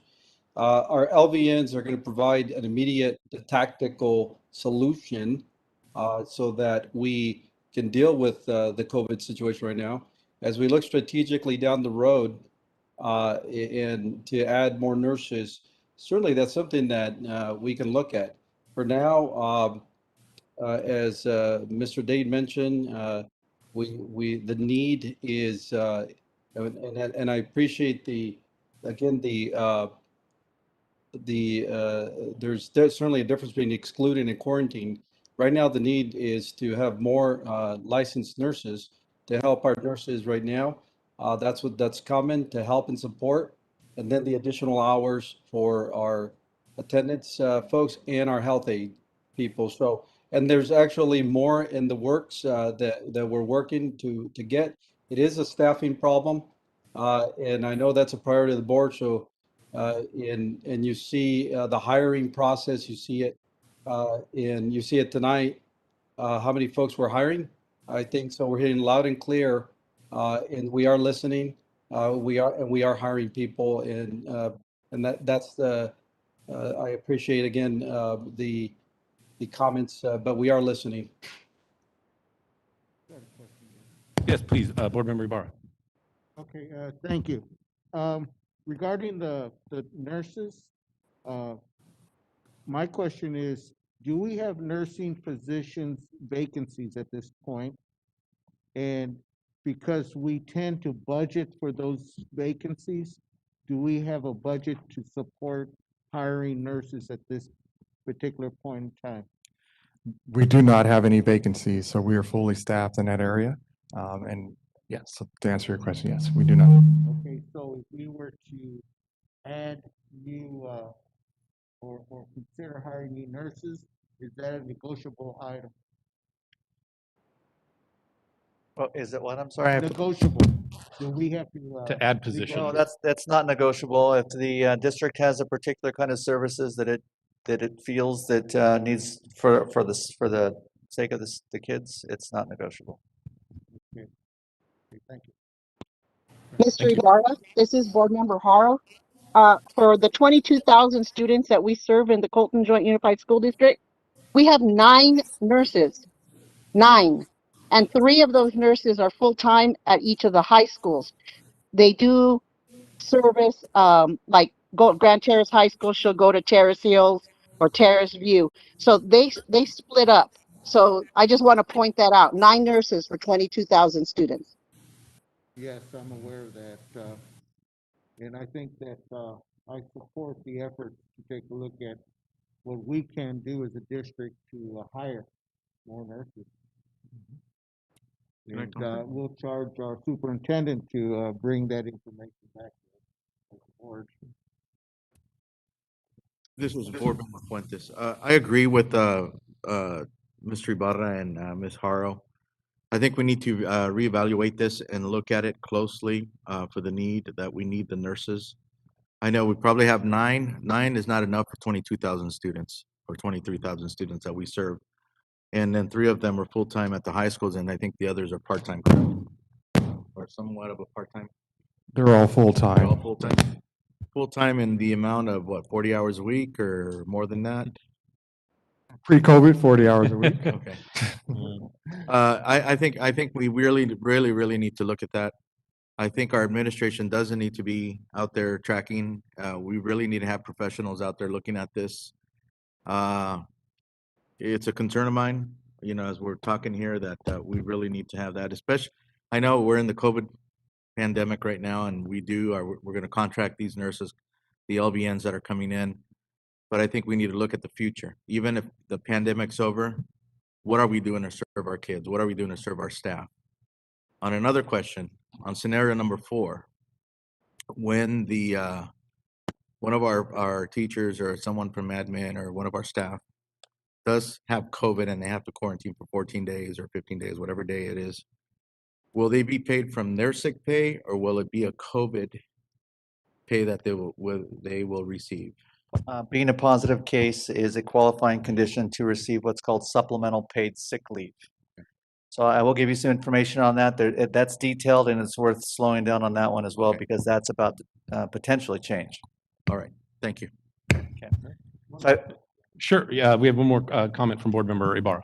Okay, the other issue that I was thinking at this time was that as we start to identify staff, teachers, possibly having to quarantine for a period of time, we're gonna have issues with substitutes. And our going daily rate for substitutes is far below any rate that surrounding districts. I mean, we're gonna lose out to San Diego City Unified East. And that's gonna make it difficult for us to find substitutes for our district. So we really need to, I believe, consider raising our daily substitute rate for teachers in order to be competitive with the surrounding school districts. And it won't take much to take a look at what all the other districts are providing and where they're going, and we're losing out on that. So, like Pat said, and a couple others, this is not gonna go away anytime soon. This scenario is gonna repeat over and over again for a period of time, and we're gonna be struggling.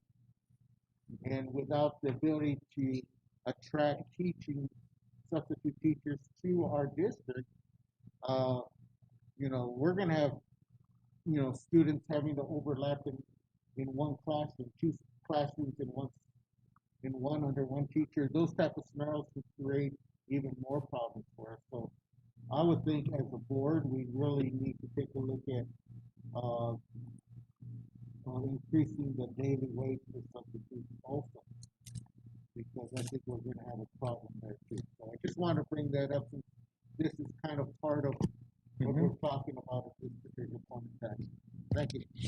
that is a good question, Mr. Fuentes, or good thought. I do recommend, I would advise the board for us to look at the data to determine kind of strategically how it is that we would want to and need to and are combating the substitute situation. We can increase our rates, but there isn't any proof showing that that's going to make the difference in our sub shortage, because what we do find is that there's a game going on amongst the districts. Well, you raised yours, I'm going to raise mine, and we have this cycle. And really, what we have the potential or the fear of occurring would be we've increased our rates equally across because everyone needs to compete, and we still have the same shortage of staff to do these jobs. So the idea of I like the idea of doing something more along the lines of loyalty pay, as opposed to just an overall flat rate. So we are looking in the idea of you work so many days, you have a tiered pay based on how much you're committed to us to be here. So I do want us to be very strategic about how it is that we want to spend our dollars to achieve the goal that we're trying to get to.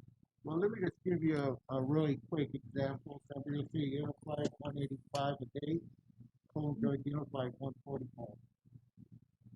That would definitely,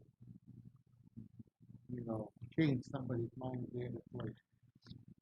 So, but I agree with you. It'd be nice to have loyalty, but then when it comes to dollar and cents, that could dictate the loyalty as well. Yeah. All options are on the table right now. We're looking at all options. Again, Thank you.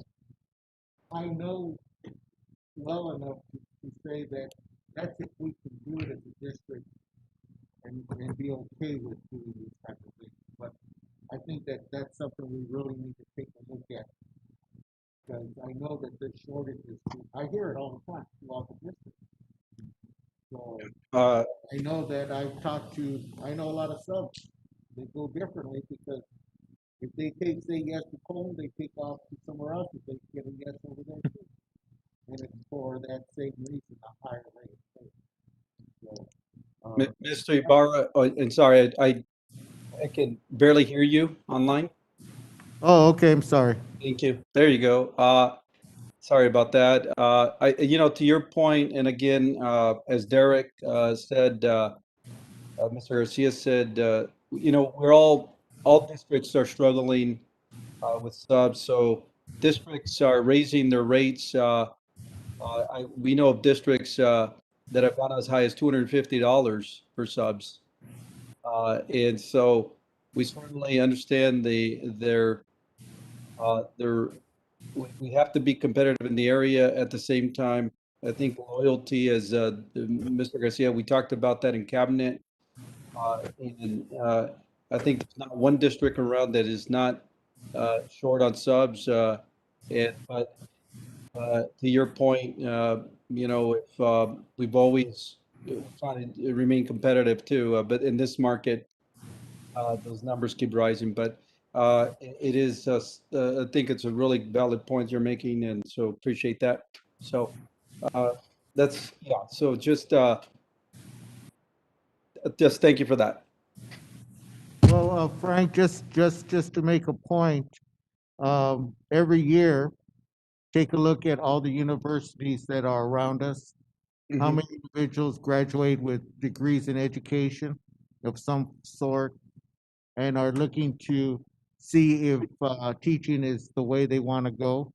Substitute teaching is a way to see if that's what they like for a career, and then they start looking at where they can make the most money from. That's the actual facts. And we need to be aware of that. There used to be a time back in the 90s where we used to actually recruit at all the different universities, let them know we're available, and for substitutes if they want to get a job and work in the field of education. So, but I'm just bringing this up because I know that we are really struggling in that area. So, and we need to be competitive. Thank you. Good point. Thank you, Board Member Ibarra. Vice President Adeguin. It's, I like the idea of coming, the loyalty pay. That's something that I think we should explore. I'm very interested in learning more about that. Also, resident subs.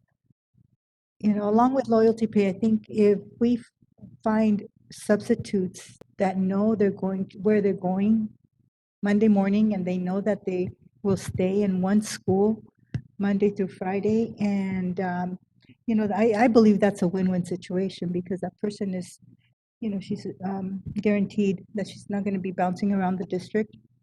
And number two, she knows the culture of the school. She becomes part of the culture of the school, and it's a win-win. Kids get to know them, and it benefits kids. So is that a practice we have right now? We don't have any resident subs right now because we have so many daily vacancies. We can't afford to leave a sub at any one site without moving them based on a need someplace else. So that is a practice we've had, I'm understanding, and that is a practice we want to get back to, but we need to get caught up to a point where we don't have as many unfilled vacancies as we do a day. Because right now it's triage with the subs. It's wherever there's a need, and one need is higher than another. Like at a secondary level, we have an ability to cover a unfilled sub with period coverage. Whereas the elementary, it's a little bit more difficult to cover a sub because there's really no one else to go cover the class, so it has to be a sub. So we are doing it through need, if you will, but our goal is to build up and have them. I do anticipate needing them all year long. We have a sub shortage prior to COVID, and COVID has made it exponentially worse. As you think about all the staff that we've done with distance learning last year and all the independent study teachers that are all additional, a lot of our the sub pool across the state has been diminished. So whatever it was that was low before is decimated right now. So again, I know this isn't a conversation on absenteeism or substitute teachers, but we're 30 to 50 subs a day that are unfilled. So we don't have the ability to have a sub just to stay at a site, even though that if there's no sub needed there, we have to move them someplace else. just because we need them so desperately right now. And But we will 30 get that. That's what we want to get to, yes. and 30 to 50 unfilled teaching vacancies, that is a negatively impacting our students Well, on and a it's daily basis. it's COVID, as we're talking about the topic, the nature of our topic right now, we're talking about excluding folks from work. And it's a dual-edged sword. We're doing it to keep us safe because most of the people we're excluding don't have COVID-19. They're at risk. But we are taking the measure to keep ourselves, and I will explain it in this next piece as well, the return to work. But as we are keeping ourselves safe from COVID-19, we're creating more a larger demand on the sub pool than we have the ability to keep up with. So, and if I can reiterate, the idea of having our administrators be part of this is crucially important for us.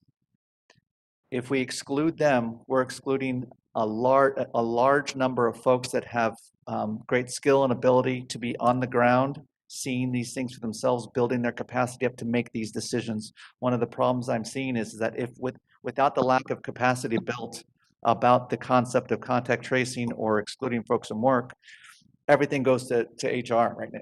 So the idea of everything going to one place is not a sustainable process. Whereas if we share it, we build the capacity in doing that. And then what we're finding is we're having a decline of people excluded from work from the adult side.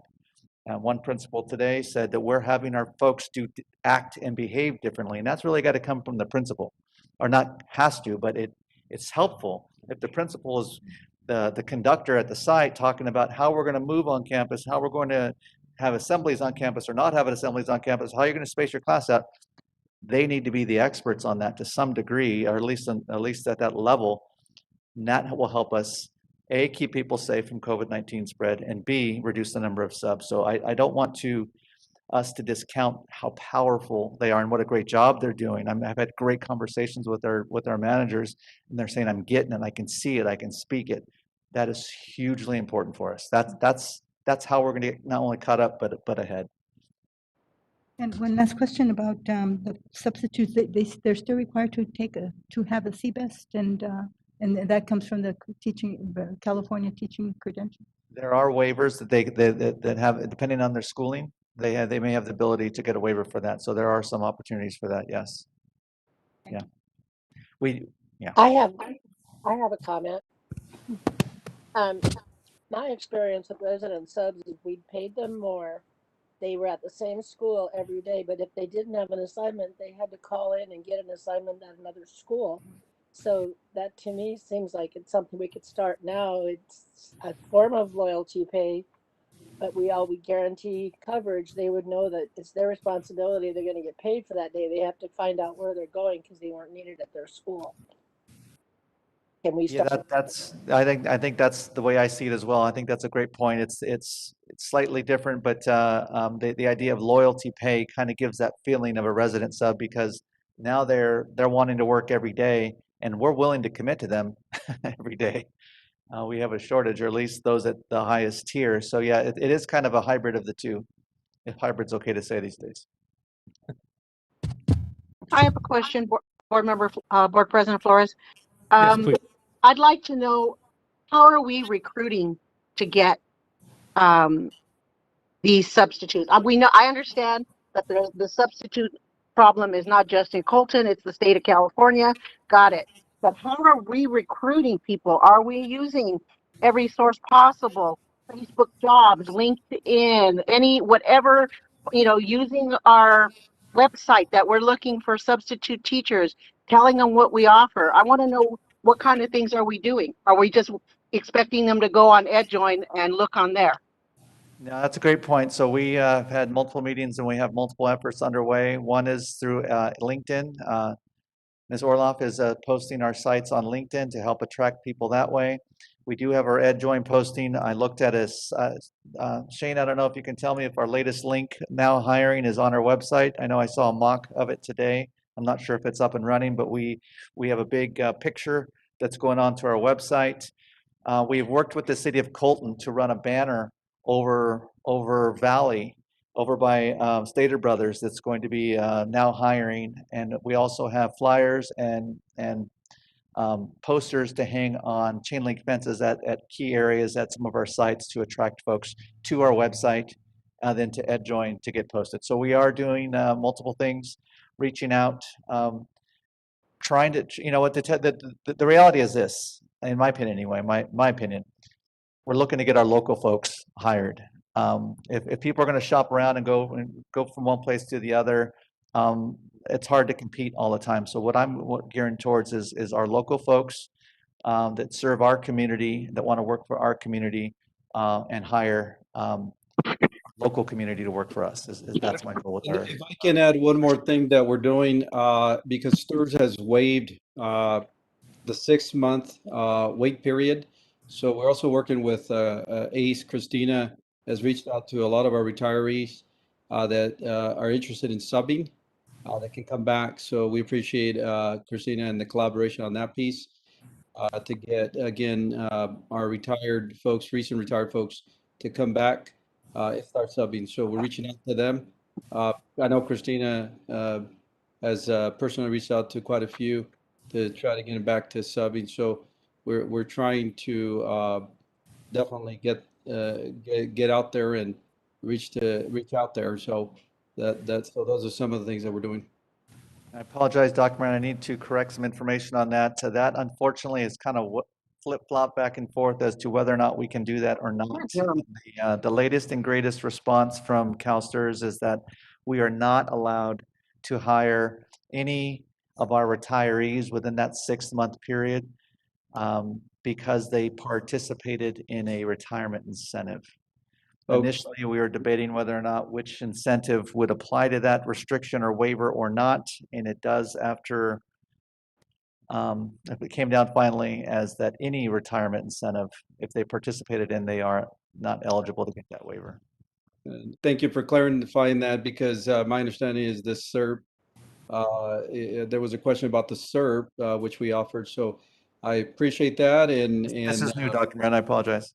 No, no worries. My latest conversation with Christina. So no, I think you just got this information. So I appreciate that. Thank you. I have a quick question. Sure, please. Mr. Garcia or Derek, have we reached out to the universities and some of the local colleges of some of the students that they have there that are potential, that want to teach? Yes. As a matter of practice, we have several relationships with universities in our area, and we reach out to them for multiple and general and specific needs that we may have. In terms of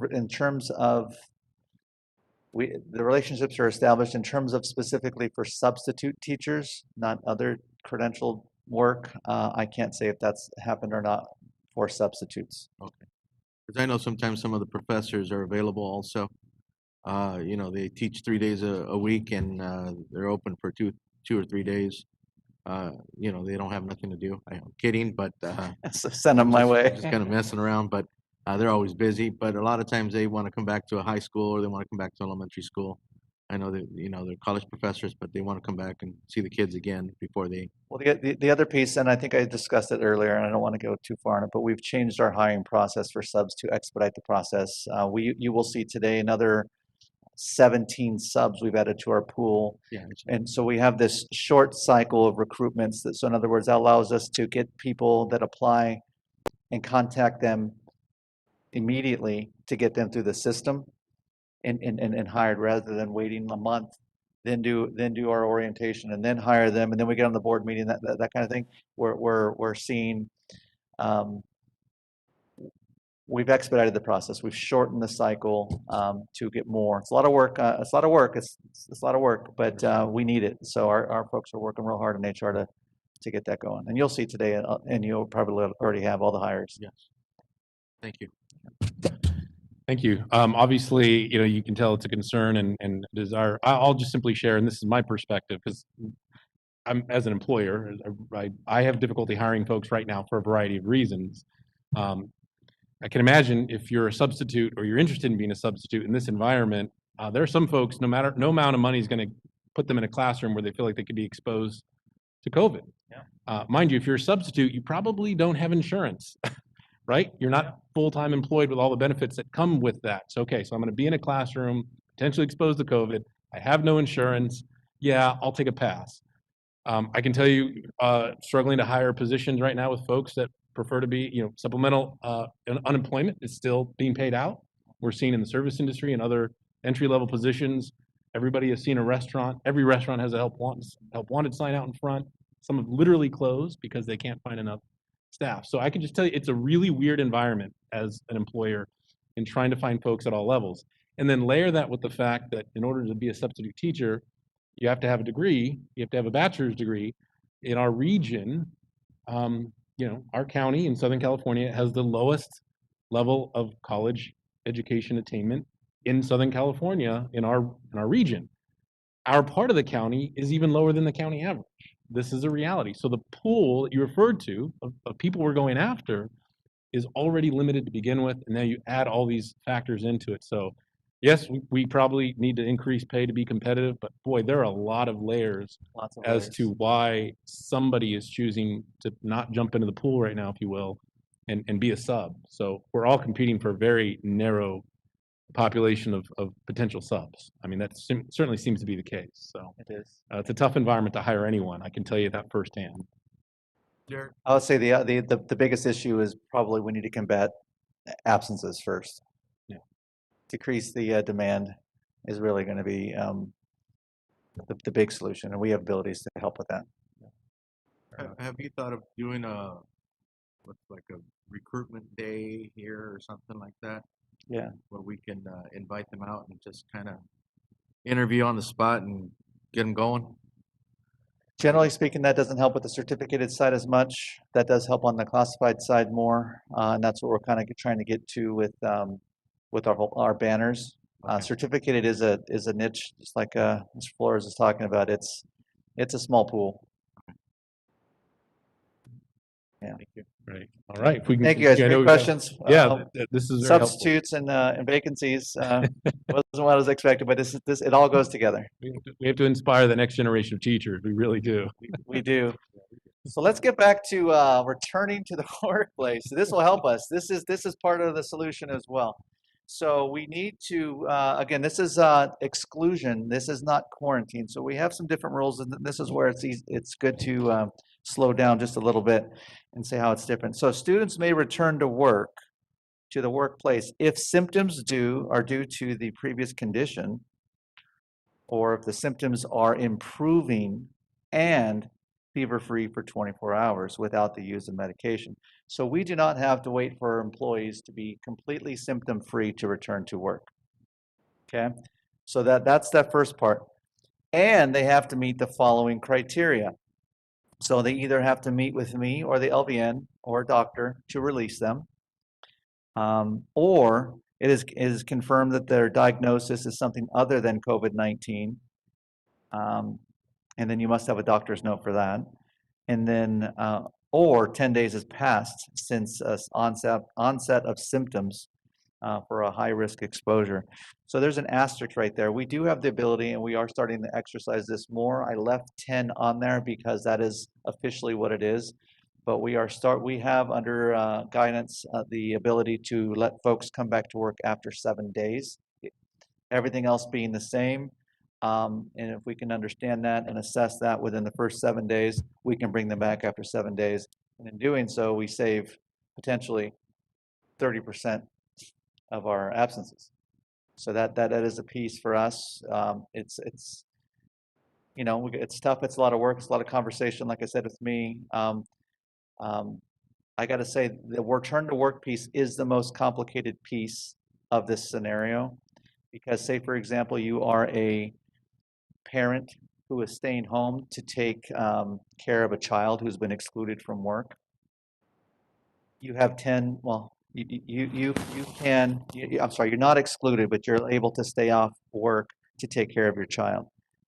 That being said, that parent is now, or potentially, or likely going to be a close contact because they're taking care of the child. Compound that with the idea of your 10 days of needing to be excluded at that point may start on day, say, September 2nd, But if in 3 days you have another close contact, your 10 days just gets bumped out again. So I do not definitively have the ability in the moment of my initial conversation to tell an employee when they're coming back exactly. I can talk about the scenarios, and these things can take 20 minutes, 30 minutes easily. And then I often, most of the time, have to have a follow-up call with them in the middle of the week before they return again.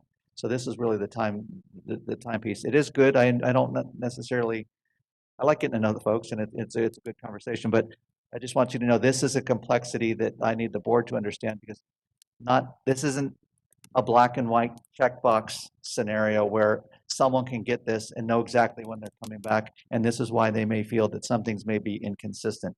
It's going to depend on your symptoms, whether or not your symptoms are improving or not. Do you have a fever? Has it been 24 hours since your fever without medication? All these things, it's an observation that we're making that we have to collect data on, which is dynamic. So that's how we return, folks. It's cool. Perfectly clear, I'm sure. All right. All right, so the big question of the day is supplemental paid sick leave, SPSL. Are we missing a slide? Or a box there? Mine has 3 boxes.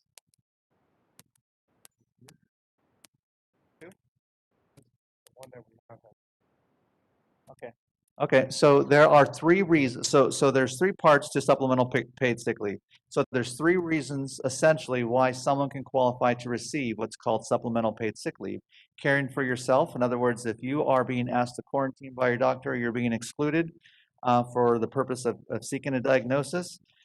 Caring for a family member is the second. In other words, if a family member is asked to quarantine or be excluded from school, such as a child, or if you're receiving or you have symptoms due to a vaccine. So if you have these 3 conditions, if you will, that qualifies an employee to receive SPSL, supplemental paid sick leave. All right. So this is a point that's worth clarifying. So the details. SPSL is 10 days only that we can use to. There it is again. That we have for our folks to use. Okay. The time frame for which you qualify for this leave benefit is from January 1st through September 30th. There's a typo there. It's not the 20th. It's 30th, 2021. Okay. And the employee meets the criteria as I described on the previous page. Okay. So this is an important detail. 10 days only. It expires at the end of this month. And you have to meet that criteria. Okay. So that's worth a discussion right there in a second. But SPSL form, so once an employee returns back to work, so if you remember when we sent them home, we told them to put into frontline or ASOP, personal illness. Okay, you are on a personal illness, rightfully so. You have symptoms. You're ill. Okay, so it is a personal illness. It's personal illness first. But when you return, we send you a form from HR to determine whether or not you're eligible for this supplemental paid sick leave. If that's the case, which is the case 99.9% of the time, your sick days that you use personal illness time for are replaced with a supplemental paid sick leave time. So they get their days back. So we start with the idea that you're on personal illness and you get it back after we verify the form, and that's our record keeping saying that you were out for this particular reason. Okay. Any questions on that? Just if somebody is asked to go out on personal leave and they don't have any sick time, are they on unpaid leave then? Until, obviously if it's falls under supplemental, that'll come into play, but let's say it does not. Correct. Yes, there is, and there has been, not here, not in Colton, but unfortunately, yes, if you're out of time and you already used your supplemental paid sick leave time, the leave that you are on would be unpaid sick time. Or if you qualify for any other leave benefit, that is. We'll go through that practice of trying to figure out what that is, but generally speaking, it is an unpaid sick time. Sure.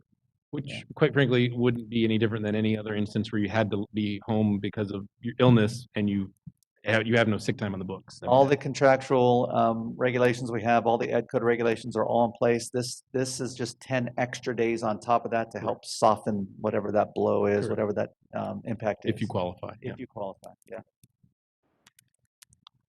And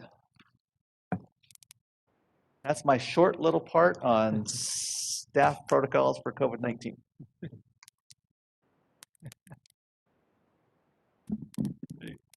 All right. Yeah. Dr. Peterson, thank you. That's the important stuff.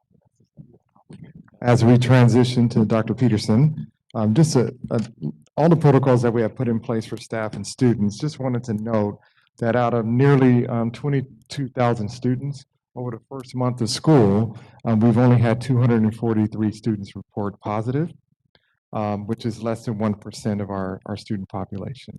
So of course we would want that number to be at 0, but for nearly 22,000 students, just wanted to let you know that that's what we have collected so far in data and reported to the Public Health Department. So just wanted to give you some data, and we'll continue to update the board and our community on that data. Baseball term, it's my turn to step up to the plate. Good evening, Board President Flores, board members, and members of the community. I am here to talk about what we are doing on the ed side of the house as far as how we're supporting students during absences. And so if you'll remember, we've been up here a few times already this year talking about different modes of instruction, in person or independent study. The last meeting we came back and provided a detailed explanation of independent study. And so tonight you're going to hear difference in independent study between short-term and long-term. And these are the hot topic around the state these last few weeks and consistently changing. And so first I'm going to talk a little bit about where we're at now and then where we're headed probably within the next 2 weeks of school time. And so where we're at now is somewhat similar to what we normally do when students are absent, in that when a student goes on quarantine, the teachers provide work for the students. We've asked the teachers to update their Google Classroom or Seesaw to support that. Some are doing it through email and some are doing it through packets. And the students will submit their work after returning. And so ed code for attendance is 1 day plus the number of days absence to complete work. So for example, a student who misses 5 days of class would actually have 6 days, those 5 days plus 1 to make up the work. And so what we're doing is in between that time asking, as a student goes on quarantine, asking teachers to provide that work. And so some of the concerns with regard to this, and I think as we move forward with the uncertainty of COVID and where we're headed, is trying to think of new ways of doing the things that we've always been doing. And so some of the concerns is just the inconsistency with keeping Google Classroom updated or the ability to provide the packets in a timely manner, which again is due to the increased workload. And I've talked to a lot of teachers, as I'm sure many of you have over the last few weeks, about how hectic things are just getting started and then trying to work within the parameters of having to quarantine students and teach within that realm. And so that's where we stand kind of at the moment. The problem with that and continuing that is the ADA, or average daily attendance, which funds our district. And so all absences received, that even excused absences don't receive ADA and must be made up in Saturday school. And so even a qualified absence at this point, according to the state, we're hoping this changes, but currently that's where we're at. And so we do receive ADA for the students in short-term independent study. So that's where now that's coming into play with regard to our students. And so you can go next slide. So to kind of describe short-term independent study and what we will soon be asking teachers to do, and I'll preface this by saying this will end up at the negotiating table. We begin tomorrow. And so I can only provide a little bit of information as to what short-term independent study looks like, not the specifics as to what we're doing yet. And so when a student is excluded from school, and shows symptoms present or they're quarantined, the site admin will offer a parent or the teacher will offer the parent to go to short-term independent study. Now, if you remember, long-term independent study or the independent study we've implemented, that includes a learning agreement, and then that includes different types of instruction. And so the difference, I'll talk a little bit about the differences between the two. So that part doesn't change. So once they decide we're quarantined, we're going to put you on short-term independent study, the teacher, along with the staff, has to develop a learning agreement for every student. And so even if it's a 5-day or a 10-day quarantine, this agreement details the work to be completed and must be signed by the student, parent, admin, or designee. And so that's the first part of this. And that occurs minimum of 3 days in or not more than 14 days. And that becomes a key number for right now, it's 14 days. Let's go to the next slide. So on day 15, not only do we have to have that learning agreement if it goes further and they're enrolled in school, but in order to get ADA starting at that point, the teacher of record, so that means their teacher in the classroom, must provide the student for grades TK through 3, daily synchronous instruction, grades 4 through 8, daily live interaction, and weekly synchronous instruction, and for grades 9 through 12, weekly synchronous instruction. If you remember those words, those are the same as long-term, what we're now calling our long-term independent study. So you can imagine the expectation at that point, because it is the teacher of record. So if I'm a student who gets quarantined for, let's say, 10 days, I may be good the first time, but say I come back and 10 days later I'm exposed again, and now I have to go out another 10 days. This is 14 days per year, not per occurrence. So at that 14th day, that student right after that must be provided this type of instruction in order for us to claim ADA on them. And so you can see the burden at this point that would be placed on our teaching staff through no fault of their own or our own. It's the requirements of the state. And so I'll give you just an idea. So, or at that point they go to long-term independent study, which means they get dropped from their school, they go into the long-term program, and then their spot normally is not held at the school site if somebody else enrolls. And so that's in a nutshell what short-term independent study looks like right now. There are a lot of people vying for the state, vying to our local legislators. Mr. Flores wrote a letter last week supporting changes to the short-term independent study to, one, increase the 15 days ability to provide this, and two, just kind of shorten some of the requirements for what's required on a teacher, or to even for ADA flat fund us again like they've done, go back to previous years to do that. And so those are all things I believe are being discussed right now at the state. And so if I can give you an example of what we've been dealing with this week, I think I've been in 20 independent study meetings in the last 2 weeks. So for example, last Friday I was in a meeting where the state said you could, on the learning agreement, give everyone in the school a learning agreement, send it home, get it signed so that it's already there and it's signed and ready when a student needs it, put the full year on it as far as dates, and then a teacher would just have to write what dates the students are absent at the end of it. So we started working on with that idea in mind. 2 days ago, went to another meeting, the county meeting. They said, no, you cannot do that. And so we stopped that. And then today we just got an email that said, that's one of the changes the state is making, that now you can't do that. So, so that's kind of, it's funny, but it's not funny because this is affecting our students. And so this is where we're at with regard to independent study. And as I said, we're going to talk at the table tomorrow with regards to a plan for this. We've already spoken with another organization, Think Together, to try to bring in some assistance on the tutoring and for those students that are in independent study, and possibly working with some kind of transition on how we would get those papers signed to try and ease the burden on the teacher, I spoke to a few teachers today and just said, how do I help you if this is what ultimately we have to do? And so we're trying to just get ideas from them as to what we're able to do. The reality is it's more bodies.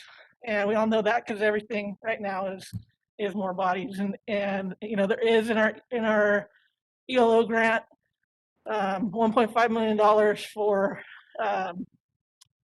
paraprofessionals. The problem is we can't find, we still can't hire what we need for the ones that we already need, let alone hiring extras. And so that's kind of the predicament that we're in. We're working with the Kicks to Learn program. They're coming in and providing some support for collaboration for teachers. So we're trying different ways of doing things that in some way can support this process, or just support teachers having extra time for this. And so I don't know that I can provide you more information on that, but that just kind of gives you an idea of where we're at with this. And we hope to have, hopefully in the next 10 days, there's some changes from the state. We hear a few things are coming and that they are being open to some changes. I don't know if the ADA piece will be something that changes though. Can I answer any questions? Wow. I'm sure we have lots of questions. This is the definition of trying to, shove a square peg into a round hole, right? And it's moving, and somebody's moving it because, and we've talked about this, the challenge here, the goal is twofold. Number one, you want a continuity in quality of education and rigor, of course, but also, there's a financial reality and impact here. I'm just looking at the burden that's been placed on the teacher for short-term independent study, and just so I'm clear, that's independent study learning agreement has to be done for each student that gets placed out, even on that short-term leave, which is probably the most prevalent when you have an exposure in a classroom. Yes. So we have had instances where half of an entire classroom, I'm thinking elementary, for example, has had to go out overnight because of exposure to somebody in that classroom. The teacher literally needs to put, let's say in this case, half the class, it could be 12 students or more, on an individualized learning agreement plan in order for them to qualify for short-term independent study. Yes. And this is one of the things that why we're looking at, being able to just have one for every student where all they have to do is write in the date. Sure. And then with at that point, if they're keeping their Google Classroom or something up, all they would have to do is attach the assignment sheet to that form when they're done to know that this is what the student participated in. And the goal of that, I presume, is to ensure that there's some ADA coming and that we can have the revenue needed to sustain our district. But that's a lot of unnecessary bureaucracy for what could be a 5-day period for most kids, 7 days tops. I mean, it's just mind-boggling that that's what we're having to do right now to try to keep up. So every percent ADA, my understanding is somewhere around $1 million. And so a normal year, we are around 96%. I believe just the quarter that we spent out of into 2020, we dropped for the year to 92%. So just in a quarter, that would have been $4 million, $5 million loss. And I think, and I'm not sure, Mr. Jensen, you'll talk about this, but of course, I want to go straight to that point too at some point is just given the small statistic that we have with our first couple of months of opening, we're talking about only 200 kids. That's actually positive, right? You talk about everybody that's having it out, and you multiply that by the number of days. There's multipliers on top of multipliers. I don't know if, number one, we have even an estimate of what we could lose in terms of money in the district. We have an adopted budget. We could fall grossly short of that revenue, which would be disastrous potentially. But also, are we tracking? I mean, the hope is the state's going to fix this at some point through legislation, and they very well may. I'm optimistic. But are we tracking those days? Because they may say, okay, but these are quarantine days only. So you have to be able to prove that those students were out based on a quarantine, or maybe they'll do exclusions and quarantines. I don't know, but I guess they're going to want us to be able to demonstrate and those days so that we're eligible for reimbursement. Yeah, we have codes that we're working on that specify that. And then this first month we are under a J13A for emergency circumstances that allows us to submit that for ADA for this first month.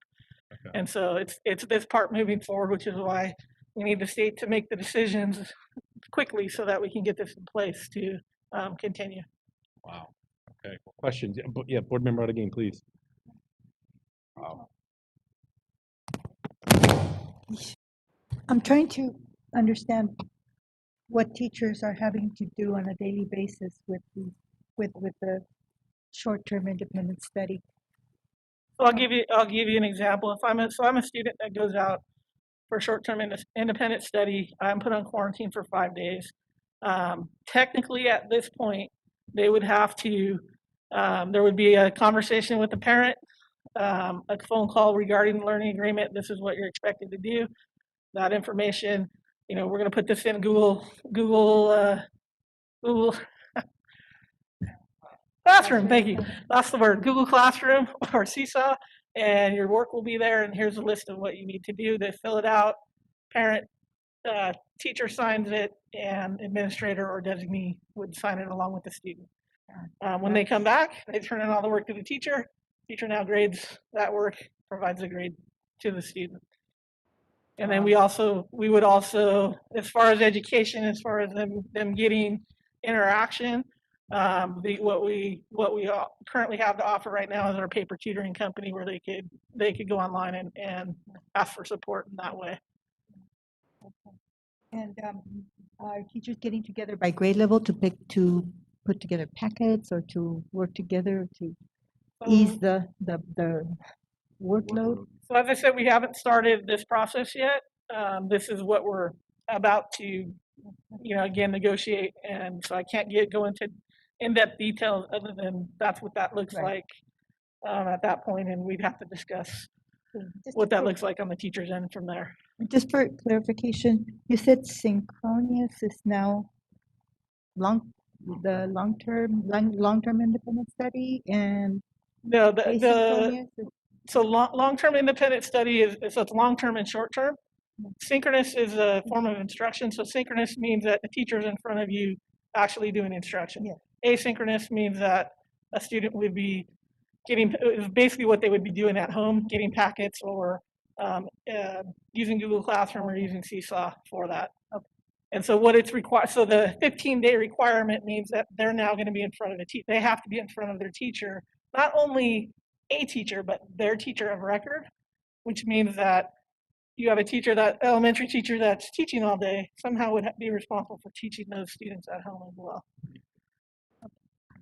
Thank you for looking ahead also and how we're going to do all this. So thank you. And one of the things I think that the state is discussing too is in regard to that teacher of record and making it a certificated teacher, which would help us navigate being able to use substitutes or being able to hire teachers specifically for that purpose on temporary contracts. So that is a possibility? If the state mandates the change.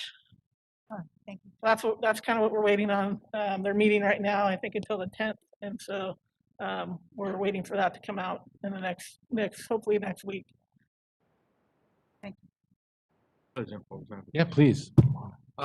Okay, so you make the phone call to the parent, they agree, everything, but what happens if the student doesn't follow up, does his work or her work? What's the consequences of that? The consequence would just be in the student not being graded for the work. And the absences will count as, because they're not doing the work, they're not doing anything, they're absent? That's a good question. I believe the absences count as absences at that point. So, they do? Yeah. Okay, not as a COVID absence? Yeah. Okay. I want to make that clear so the parents understand the necessary, that they follow up with their kids, they're on them because it is necessary, because if not, consequences are absences will be absences, not a COVID absence. And the assignments, it'll affect their grades. So we want to make sure that parents know that they need to be a little responsible, help us out, making sure that their child is doing what needs to be done for their studies. Thank you. And I would say that's also true of our long-term students, which is why if they're not making satisfactory educational progress, we would put them back in person, because we also would not receive funding if they fail classes, so. And I thought that also. Thank you. Yeah, please, Board Member Ibarra. Thank you, Tina, for the information.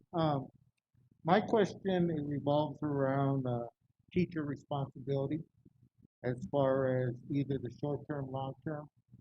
My first question is, how soon after they are identified student that's going to be out of their classroom must they begin the process of getting the work to the student and beginning the process? So currently, I don't believe there's anything in Ed Code that states a time. That's part of the conversations we're going to start tomorrow. Okay, and who is responsible for monitoring the whole?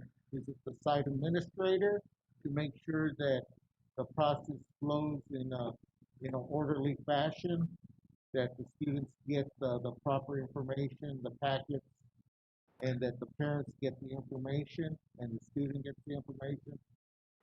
Yes, it would be with support from the district as well, but ultimately, this is a site process. We'll support them. We're trying, like I said, we're trying to get them more help as far as bodies and people to support students, whether it's tutoring or in that process of getting things signed. We're a few small phrases away from securing that outside agency would think together. We're looking at doing something with them and adding to more that they provide. And so we're just working on some wording right now before we can add that. Let me ask you a question about Think Together. Are they, how should I put it? Are they adequately able to do that type of work that we're requesting? I know that many of the Think Together employees, don't have a degree. A lot of them come from recreational backgrounds. And how do we see that as a district? Are they capable of doing what we need them to do for our students? So that's part of the conversation that's being had right now, and as far as the wording that we're getting stuck on, specific to whether, I'm more concerned that the process is happening with even more paperwork side, I think, because that takes more weight off of people than the tutoring. I think we have other avenues to do that. But they are available to provide tutoring as well. I think, they're vetting. It'd be just like they do the after school tutoring as well. And so it would be a similar process. So I think they're capable of doing that. They're capable of providing that. If it became an issue where we felt it wasn't working with individuals, we would definitely, just like anything else, we would address that. Okay.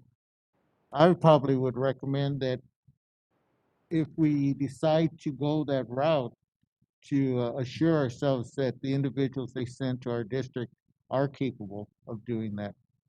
Really. Absolutely. Yeah, because if not, we could hinder the progress of our students. Yeah. They are not capable of providing that service. So, okay. See if I have anything else. No, I think you answered my question. Thank you. Great. Thank you. Thank you, Mr. Barra. Sure. Other questions from board members? Oh, yep. Yeah, please. Yeah. Just one more quick question, just for clarity purposes, because we are asking our teachers to make such different changes. Are we going to require to negotiate those changes, do an MOU with our union? Yes, we actually, as part of the reason I'm not able to provide a lot more specifics at this point, we start tomorrow with Mr. Garcia and Ms. Parachi negotiating. So. Okay. I thought I picked up something that you had said earlier. Okay. Thank you very much. Great. Thank you. Other questions from board members? This is Board Member Haro. Yes, please. My question is, so what you're showing us right now is something that we are looking at doing, not what we're doing, correct? Correct. Our current, the first slide showed what we were currently doing as far as basically something similar to what we normally do for students that are absent. So we have about 250 kids right now who are out with COVID, and not all of them are getting what they need, basically. So I will say we've asked teachers to provide in Google Classroom, either through email or through packet work at the office to provide for work for students to do. Okay. What is the current amount of kids that are out?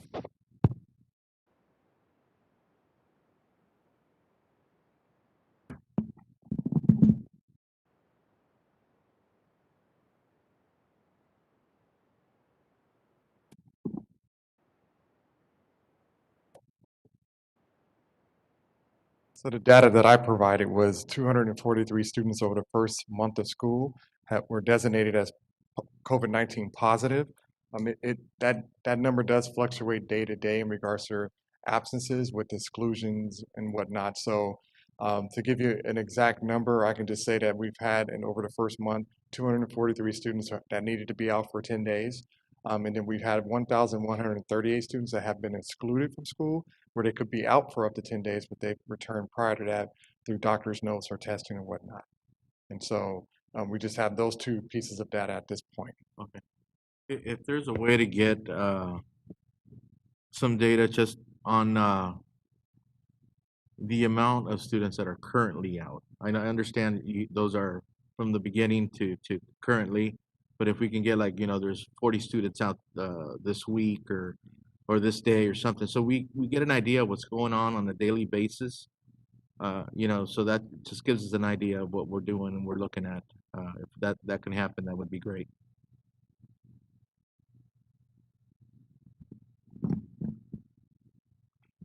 Thank you, Brent. Yeah, if I may. Just so that an example, I have a niece who I just found out contracted COVID in Colton, and my nieces, her daughters, go to Rogers, and because they were in close contact, they stayed home for the whole week. They didn't receive any. I asked yesterday, any packets, no homework, nothing from there. So just to follow up on what Pat just said, we have so many out there. How many are actually receiving, educational materials? So. And that's where I had listed the concerns was the consistency with that. And so some teachers are, some teachers are not. And so that's partly why we need to have these conversations that begin tomorrow. And that just leads to my question. Is this message getting out to all the principals? Are they sharing it out to their staff? We know that they're actually doing this. As far as speaking to teachers about providing work? Yes. Educational package.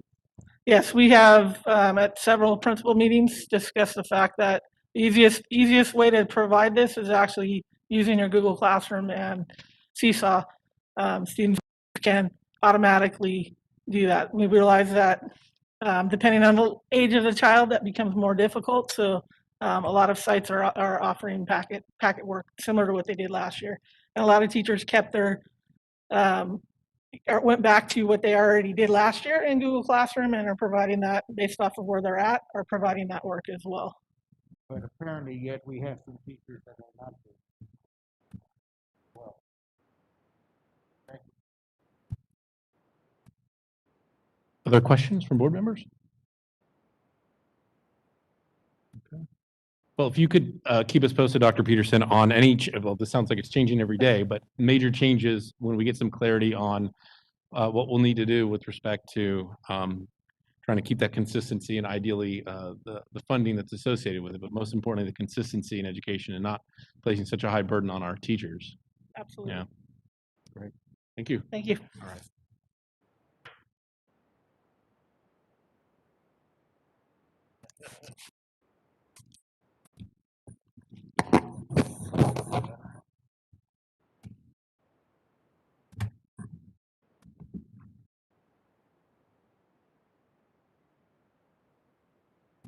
Thank you, Gilbert. This is our custodian from the blue team, Bloomington side of the house, Gilbert Gomez, and I just wanted to do a little shout out to him for being here and helping keep things sanitary for us. So thank you again for being here.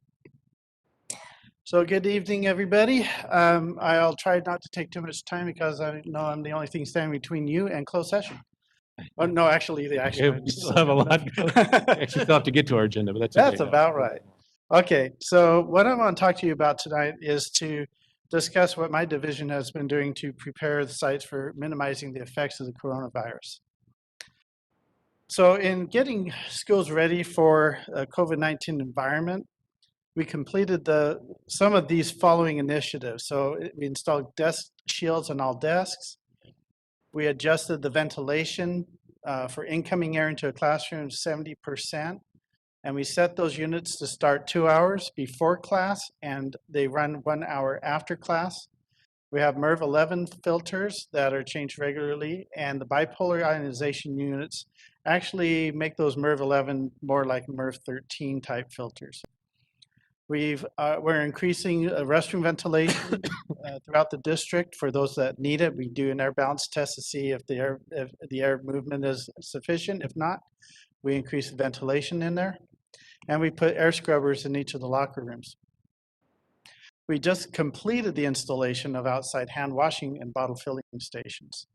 Over at San Salvador, they're a little bit too high, so we will be working on a solution for that. We are following the CDPH, that's California Department of Public Health, mandate for face coverings, providing disinfecting wipes by a product called BioS. It's non-toxic, based on the oil from the herb thyme. It's a natural stringent, and it's non-toxic to, in fact, we don't need to use gloves when we apply it.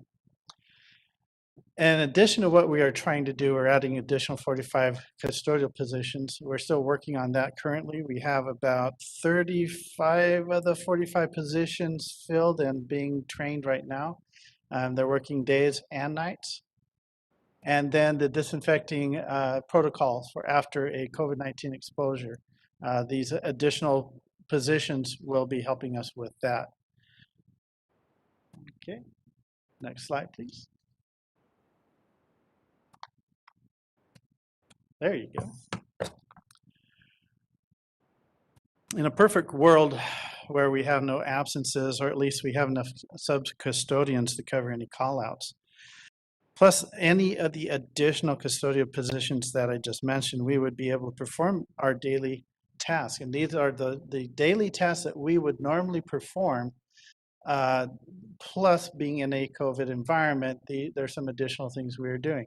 So, of course, we want to trash all areas out daily, want to clean and disinfect all restrooms throughout the day, not just in the evenings. Disinfect all high touch points throughout the day, which I'll talk about a little bit more. Clean, disinfect, and vacuum our administrative offices and our kindergarten classrooms every day. But we are on a schedule to vacuum our classrooms on an every other day schedule. That has been the norm for the past few years. And then we are ensuring that all hand washing and sanitation supplies are stocked daily in the classrooms. Next slide, please.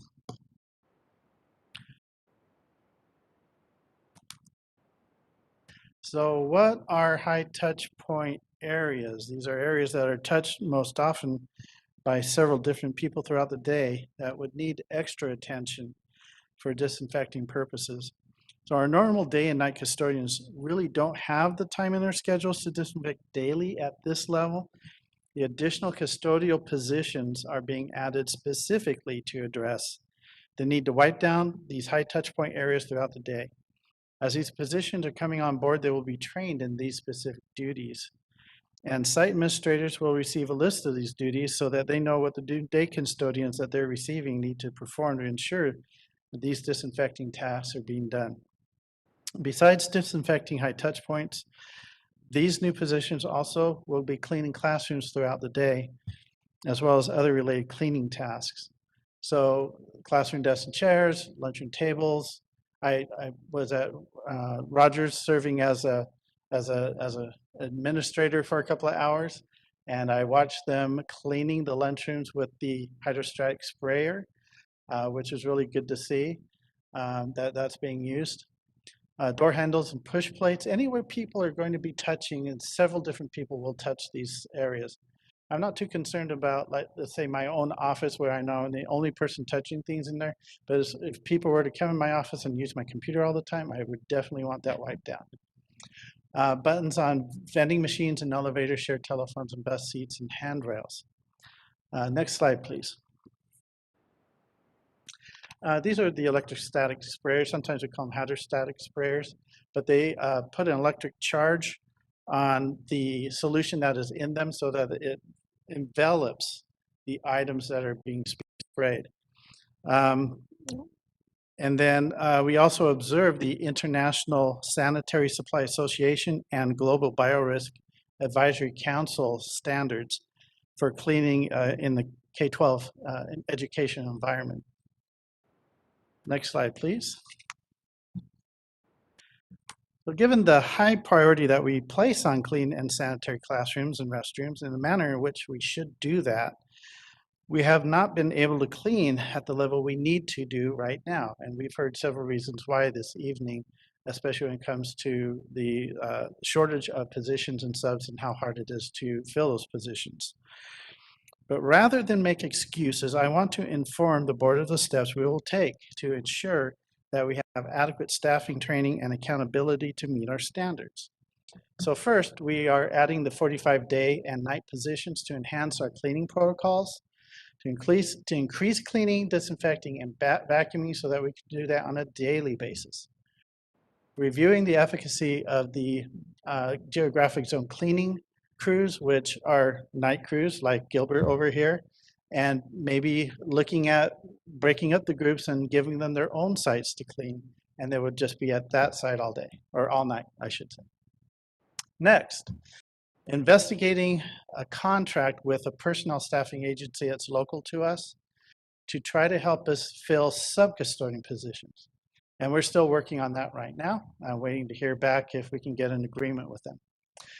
Then we will train all the custodians, all these new ones, on the new color-coded cleaning system that JR developed before he left, along with the COVID-19 cleaning and disinfecting protocols from the CDC. And then finally, follow up that cleaning is being done effectively and consistently throughout the district. So at this point, I believe that if we have sufficient numbers of properly trained staff and we provide incentives for high attendance for our cleaning crews, we can meet the standards we have set for cleaning our classrooms, restrooms, offices, and create healthy and safe learning environments for our students. So at this time, I'll entertain any questions of the board. Questions for Mr. Jensen? Please. Yes, thank you. Mr. Jensen. In some of the schools, I had an opportunity this week to visit some of the schools, and some of the shields are falling apart and they're breaking. Do we have additional shields that can be replaced right on the spot? Yes, we do. Actually, we ordered and received 5,000 additional shields, and throughout the district, we are finding pallets of shields that had not been used. I mean, they had enough for their use, but they were still stashed somewhere on the campus. So we're gathering those up as well. In fact, I met with Greg from Southwest School and Office Supply, who is our main vendor for that product, and I asked him straight out, what are you doing about these shields that are falling apart? I mean, he's given out millions of these throughout the state of California. And he said, honestly, we're providing free tape to replace the tape that is failing, and not providing free shields, but these shields are only $20 a piece compared to some others that were more like $100 a piece. So we were able to buy additional to replace those. And we'll see how long actually we need to keep the shields for this purpose of being able, see, right now we have the shields in place because it's just one extra layer. They're not required. It's optional. We decided to add them to desks. We just wanted that extra barrier along with masks to protect our students. But we know that several districts surrounding us are not using desk shields. So there may be a point where we'll say the hassle of the shields where kids are bumping into them and they're falling apart. Maybe there'll be a point that if parents feel like that's not something that's necessary, and I get that feedback from them, I would then take them away. But as long as parents know that we have those on desks as an extra layer of protection and they feel comfortable and safe because of that, I'll keep them in place until I hear And I otherwise. think it was the parents that wanted us to keep the shields up, and that's the reason they're there. It's just my concern because, like my daughter who goes to Bloomington High, she says, "Man, Dad, there's a lot of them that are, I can't even see through them anymore because kids are graffiti them, they're writing in them with their pens or scratching them in there. Some of them are broken." She says we had a kid cut himself one day trying to fix it because he couldn't see. And I think it's maybe during the weekend when we have hot weather and the air conditionings are off, and those tape things that, because I walked into some classrooms and it looked like a sad shield just laying there, and so I just want to make sure that we do have the additional shields that can be replaced.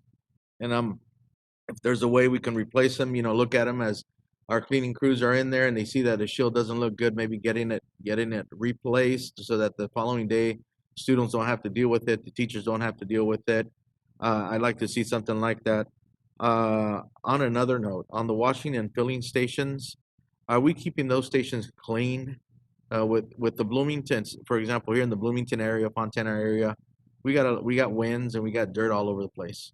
And a lot of times I just want to make sure that those stations are clean. And also in some of the schools I went to, you probably already took care of this, but there's no paper towels for them to wipe their hands down. There's no effect to washing their hands and having to dry it on your pants because it kind of doesn't work that way.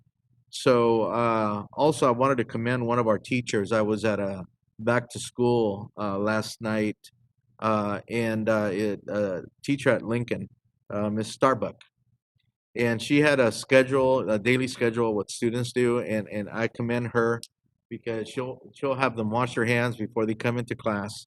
After recess, she washes her hands and sanitizes. I mean, she had a schedule going on, and I want to commend her. I wanted her to know that I'm excited to see that schedule because that just lets parents know, and parents we're there. It lets parents know that our teachers are on top of things, trying to make sure and trying to do their part in making sure our children are safe in their classroom. So I want to commend her for that. But thank you. One other thing, a couple things. Sorry. I did get to visit, like I said, a couple schools this week. And I know I saw your plan. I saw your plan about vacuuming daily and alternating the vacuuming. But some of the schools are not getting vacuum at all. 4 to 5 days without vacuuming. Some of the school principals shared some pictures with me. Not too happy about that. Trash wasn't being pulled out. Bathrooms were looking pretty bad. And so I really, really like to see a schedule of what our evening crew does, a daily work schedule, what they do. I understand, we're shorthanded sometimes, and I understand the school's pretty big, but I think, vacuuming daily is a key. Taking the trash out is a key, and keeping the bathrooms is a big, big priority. So if our crews cannot do that in the evening, there's something wrong. There's a big question mark that comes up if our crews cannot vacuum and take out the trash and clean the bathrooms. I do that at home every day. I want to keep my home clean. I want to do the same at my school.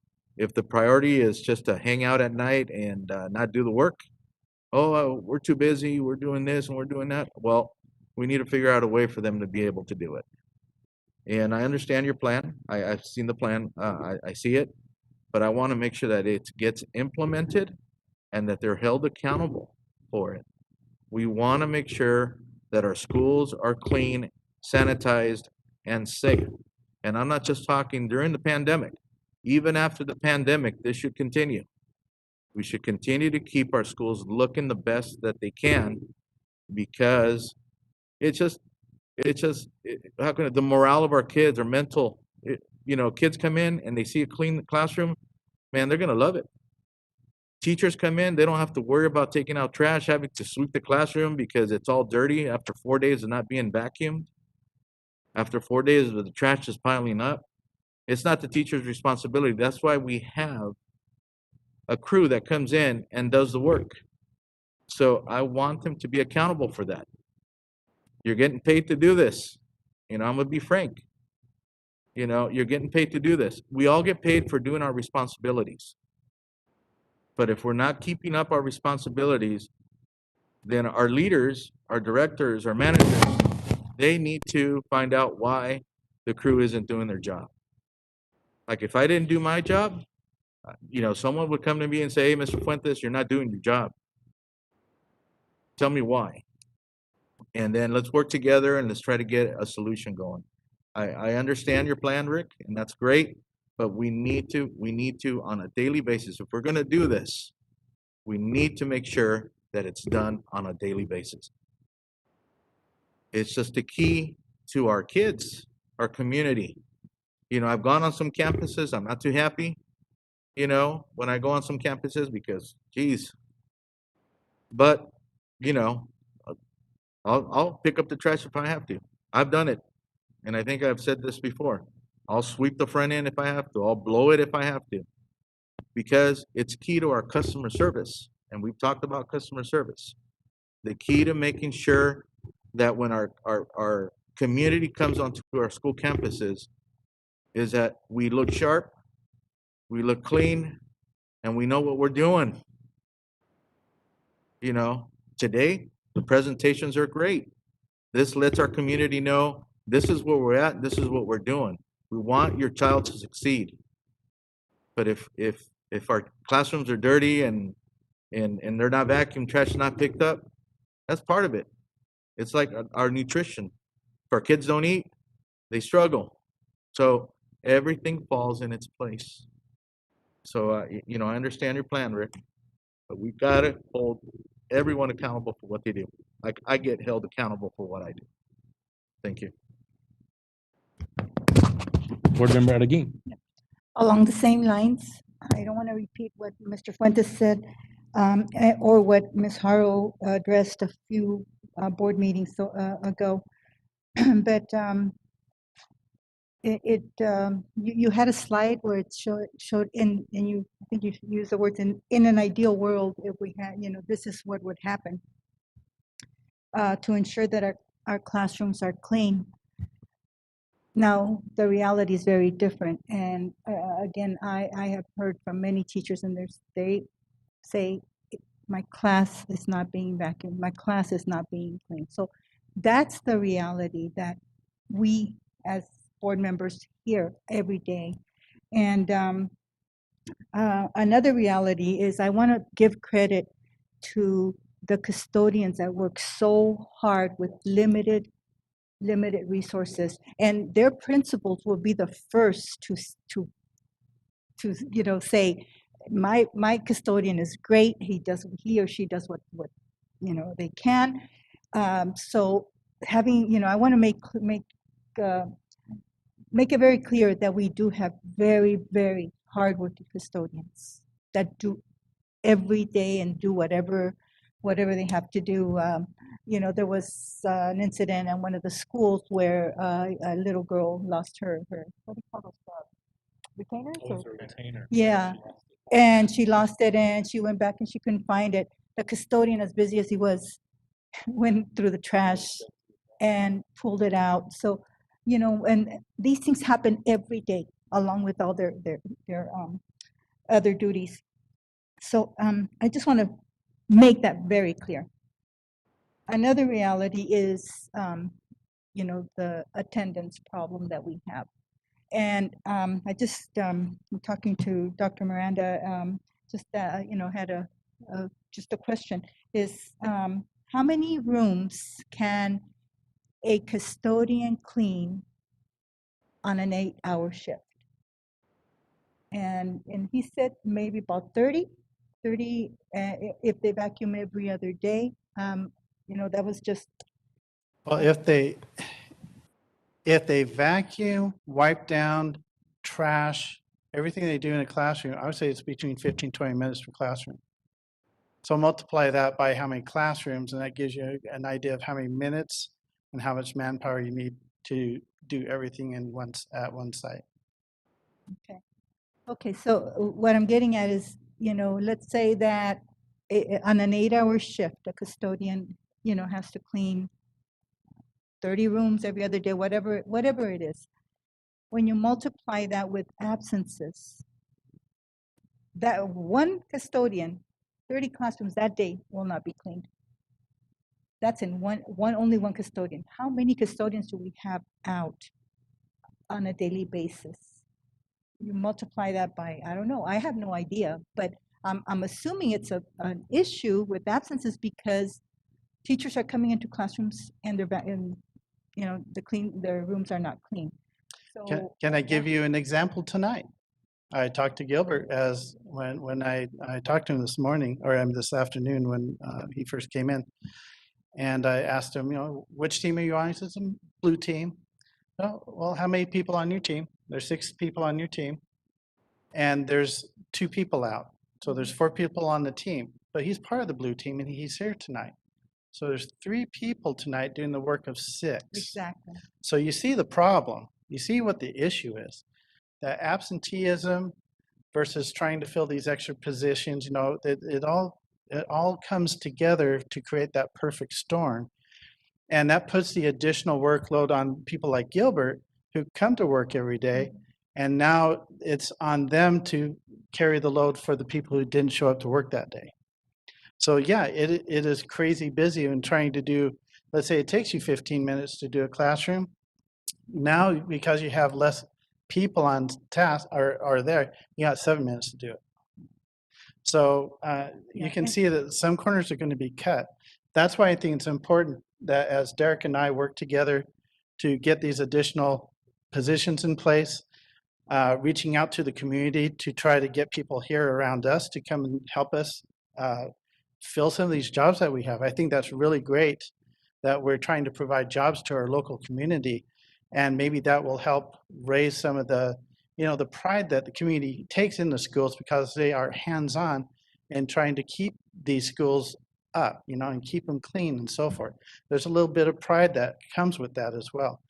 As we work together to fill the positions, train the custodians on the latest and greatest methods, we will get there. Right now, we're not there, and we understand the reasons why. But like I said earlier, I don't want to make excuses. I want to come up with a plan with how we can get there. And that's what I'm showing you here tonight. Yeah, because bottom line is our students are suffering. Our teachers deserve to walk into a clean classroom. Our students deserve to sit in clean classrooms. That's a bottom line. If it's attendance that we need to address, whatever it is, we need to address it. So thank you. Thank you. President Flores, I have a comment. Yes, please, go ahead, Joanne. I had a lengthy conversation with Dr. Miranda today about this very topic as a result of my visit several weeks ago, and this became real to me. I don't know the history of exactly when vacuuming went to every other day, but I still think every classroom should be cleaned, vacuumed every single day, along with trashing and whatnot. But I asked Dr. Miranda because there were so many questions out there. What is expected on each and every day? I asked him if in the very near future, we as a board could all 7 hear what exactly a custodial day looks like, day custodian, night custodian, so that when we walk into schools and we see what is or isn't going on, then we have a baseline of what is expected. Because I know we keep talking about when we hire more, but I think some of this was going on prior to COVID. I don't think we have an accountability piece that's really in effect. I know when I was working as a manager, attendance was a big part of productivity, and excessive attendance was part of evaluation. And I think we need to really look at that. as an employer and hold people accountable at that level so that the level of expectation rises and people will step up to the plate and our kids and our teachers will get what they deserve. As a principal, when I worked with my teachers, I didn't want teachers in there with dirty classrooms. That should never happen. They shouldn't have to take out trash. They shouldn't have to vacuum. I know all this has been said, but I really would like to have all of us get a solid foundation on what the expectation is in the very near future so that we will have something to go on when we see schools. Thank you. I'll provide that in the next BC. Like a presentation. The Thank board you. will allow that. Great, thank you. Yes, Board Member Barr, please. Okay, thank you, Rick, for your report. My question is that as far as the custodians and absences, what's the number one reason for absence? That's a good question. That's actually a question that I've asked and I'm still waiting to get a list of absences and the reasons for those. So we definitely are looking into that. We understand that that is a prime concern. And from that data, we expect to glean through it and find out, are these absences for a legitimate reason that they asked for, let's say vacation that was granted, and so that would make sense. But if it's, let's say it's sick time and we don't have and it's for excessive sick leave where they go past how much sick leave they have, and it dips into either their excess balances, or they are in what's called dock status, they start being deducted from their pay because they overused it. Those are times when we need to sit down exactly with that person and ask the hard questions. Why were you out for this long a time? I think we need to get in front of it though, because then when somebody, let's say you get 12 sick days per year, once you use day 6 and you're halfway into it, there should be a letter that goes to the person and remind them you are, well, let's see, right now it's September, and let's say you use six sick days. You only have 6 left for the rest of the year. There should be a letter that reminds people, hey, you have used 6, you have 6 left. And then at 9, maybe let them know, hey, at 9, let them know that, okay, now you have only 3 days left. Please watch your absences. And then as they use up those days that they're granted for the year, that's when you need to sit down with them and start talking about what's the reasons for that. At that point, we can ask them for doctor's notes if they're not providing doctor's notes to justify the reason for those absences. Typically, how soon can we ask for doctor's notes? I believe contract states 5 days, then you can ask for an absence note or a doctor's note. So, But if you see a pattern of behavior, if they're taking Mondays and Fridays off, and you see that there's a pattern there, you can ask for doctor's notes to justify why did you take that Monday and Friday off. now my next question is, do we ask for doctor's notes? I'll have to look Do we into have that. a record indicating that we are asking for that? That's a very good question. Because if not, I think we need to begin doing that. Because for all the reasons that each one of my fellow board members have mentioned, we've hired these individuals, and you know this, to do a job, and we need them here to do a job, not to take a day off and go to the beach or whatever. If they're sick legitimately, I understand. But I think that if we don't have a method of holding them accountable, and I would actually, if this becomes a persistent behavior, I wouldn't have a problem. And I know that we don't negotiate, but I would probably want to drop that 5 days to maybe 2 in negotiations, because we can't have this. Or start documenting, because we need workers, not absentees. And at least that's what I think. I don't know what my fellow board members feel about that, but accountability is important at this point. So thank you. Thank you, Board Member Ibarra. Other comments or questions? I have some comments. Please. All right. I'll do the good stuff first. I am very happy to hear that we have almost what was it, 40, 45 custodians hired. We have like 30 something. So I think that's wonderful because that will definitely help the situation. I like that we are thinking of putting these teams or individuals at a site where they stay at that site because it's proven that the custodians who are at a particular site and go to that site every day, you can ask the principals who have their day custodians. Those custodians take pride in the site that they are at, and they make sure they keep it as clean as they can and do everything possible for that school. So I really like the idea that we are looking at doing that because pride in ownership is huge. And then there's no one else to blame. Well, the night crew didn't do it or whoever. They take part in it. However, with all of these new custodians that we're looking at bringing in and we're training them and doing all these things, you say that we're going to follow up and see if the work is being done. I feel that that's something we should have been doing all along because we know the work is not being done. And there is no accountability because I don't expect a principal who's worked her day all day to check on her night crew and make sure they're working and doing their job. I think much like any other position, we need to be able to go in and see, just pop in. Are they doing their job? And I want to know how we are going to make sure that they're doing their job. Because I believe it was board member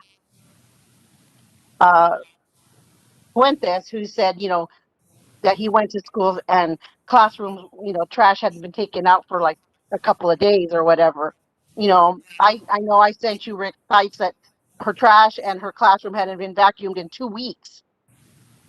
That's unacceptable. Everyone is working under these tremendous stress right now, and our teachers are trying to do the best they can to teach their kids and dealing with possible COVID exposures, and our principals are COVID police. I mean, they're not doing the job that they should be doing. So and we're not doing the job we need to be doing because these classrooms need to be cleaned regardless, whether there was COVID right now or not. So now this is a problem that you inherited. I understand that, Rick. The issue didn't just automatically happen of classrooms not getting clean. It's been going on, but it's gotten worse. In a time when it should be getting better, it should be at its best, because now do we not just have to clean, do that 20-minute time frame you said of vacuuming and all the different things that they do on a daily basis. But now we're having to disinfect and do all those things.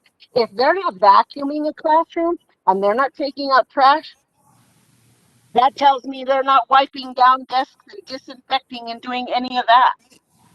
And that is very disturbing to me. So I really hope that with this new crew coming in, these new people, that when we're training, that there is that follow-up to make sure that they are doing the job and doing it right. I don't want them to fall into the same pattern that we're dealing with now, because we don't need to hire people who aren't going to do the job. We need to hire people who want to be here, who want to be in Colton, and who want to take pride in ownership. They want to take pride in that classroom they just cleaned. I think that's so important. And when I talk about they're not, if they're not cleaning the classrooms, Lord knows we know they're not disinfecting. I know many teachers who've contacted me that, and I don't know, I'm sure the sites are given money to buy the things that they need, such as wipes, but they're going through them quite quickly. So teachers are buying their own wipes because they're either waiting to get wipes or whatnot, and they're being denied by the DO the money they pay for these wipes or whatever it is they need to keep their classroom clean. And I think that's wrong because if we don't have, and I'm not saying all custodians because I know I know personally a bunch of good ones, really good ones. But if their classrooms aren't getting clean and they're not getting disinfected and teachers are having to do it themselves and put money out of their pocket, we have a problem. But the thing is, they're doing it for their own safety and for the students they teach. So I would like to please request that these teachers get reimbursed for what they're having to buy to clean their own classroom. Thank you. Well, thank you, Ms. Haro, for bringing that to my attention. I was not aware that teachers were being denied for buying wipes and things like that for their classrooms. So definitely that's something I'm going to look into. Thank you. I really appreciate that. Great, thank you. Other questions or comments from board members? All right, Mr. Jensen, thank you. I thank you, Board President. I think I am up and I'm going to close the presentation up this evening. First of all, I want to just thank the board for this discussion and of course it's a rich discussion. We're hearing loud and clear the priorities of the board. As you see on this slide, you see what we've been thinking about in terms of our priorities over the last 16 months or so. The educational program, I mean, we have to educate our kids. You've seen the complexities and the changes regarding short-term independent study and all those program changes. So we appreciate the comments on that. Certainly the COVID protocols, Mr. Day presented the protocols regarding the students and the procedures that we're following. We hope we provide some clarity there, and also the staffing piece. We know we have some challenges there, but we're going to do everything we can for the staffing and incentivizing in resident subs and so forth on the staffing piece. And of course, tackling the absenteeism problem that we have. And then of course, the cleanliness and disinfecting piece, which is without question a priority that has to get done at all costs. So we started, I started with talking about our guiding principles and our theory of action. We will continue to use that to guide our decisions as an executive cabinet. I really go back to Mr. Day's quote, today's complexities demands greater simplicity. We know that the change in Mr. Flores mentioned this is exponential. It's accelerating at a rate that we cannot at times control. However, we have optimism and we believe that things are getting better. We're going to get through this.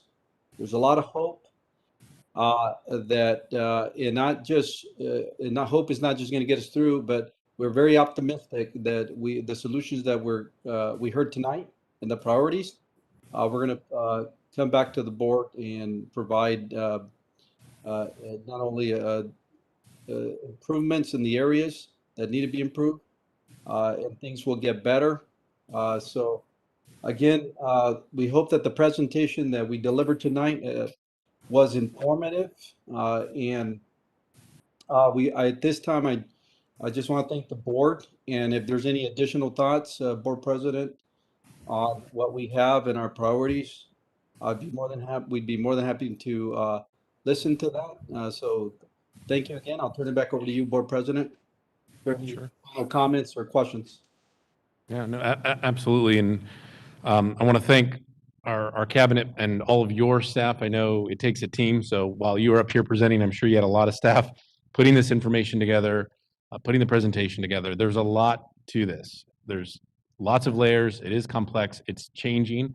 I think Dr. Miranda is clear. Some of these items, some of the more, I'll say some of the more, well, none of them are simple, but some of the items that can be updated in board correspondence, please do that. But some of these are much larger items that are going to require updates as time goes by. So I think we're going to have more presentations in the future, and we can break them up into different sections. Obviously, we've got education, we've got staffing, we've got the student service side of things.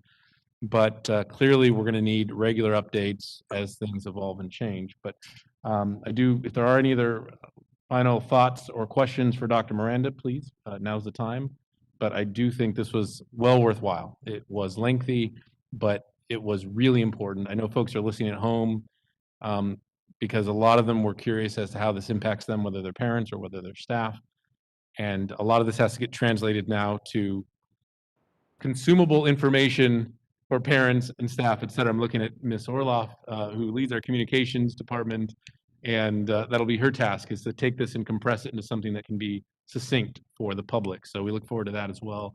And I would simply ask if you could keep us in the loop on, as information goes out, it helps to get that as well. So when we get calls and emails and texts, we know exactly what went out and what's been shared. So any other final thoughts from board members? Sure, Mr. Fuentes. Also want to thank you, each and every one of you for like President Flores said. I apologize, Mr. Fuentes, we cannot hear you. Can you hear me now? We can hear you now. Thank you, sir. Okay, great. I'm sorry. Just wanted to commend, I was commending the assistant soups on their presentations this evening.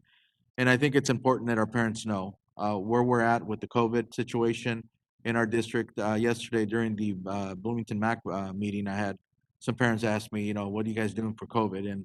And today is the answer. And all this information will be on our website, correct? In Espanol and in English, right?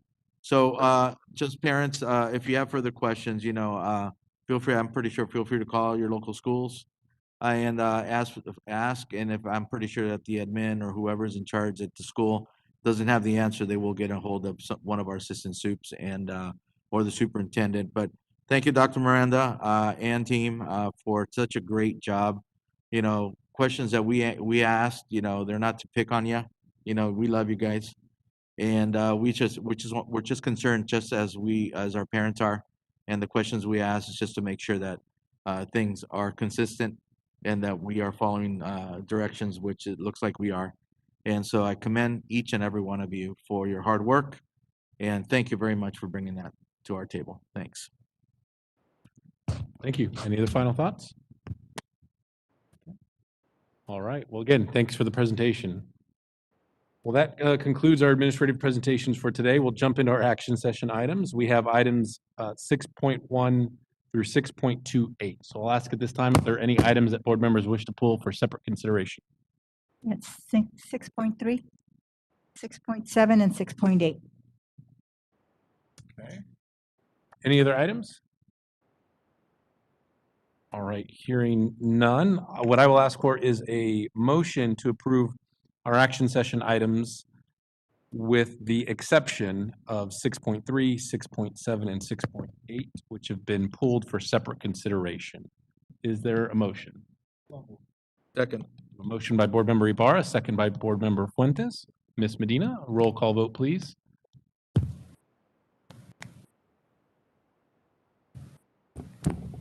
Ms. Thori Ojeda? Yes. Mrs. Haro?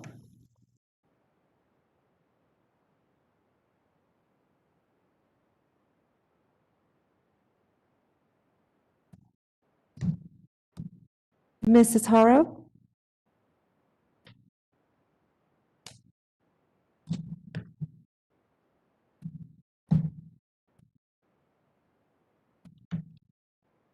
Ms. Sandoval, Yes.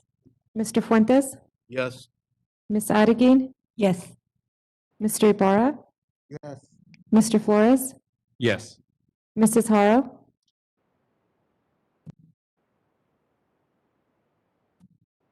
She says she's muted. As moderated.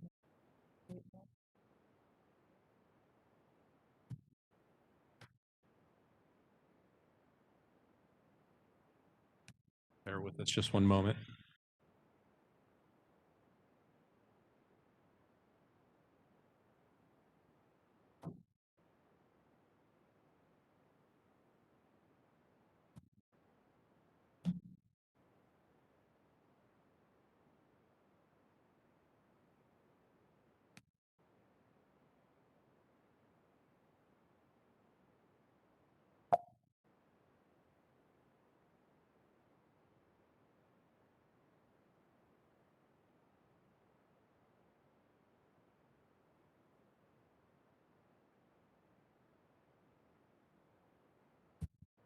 Message that says moderated mute.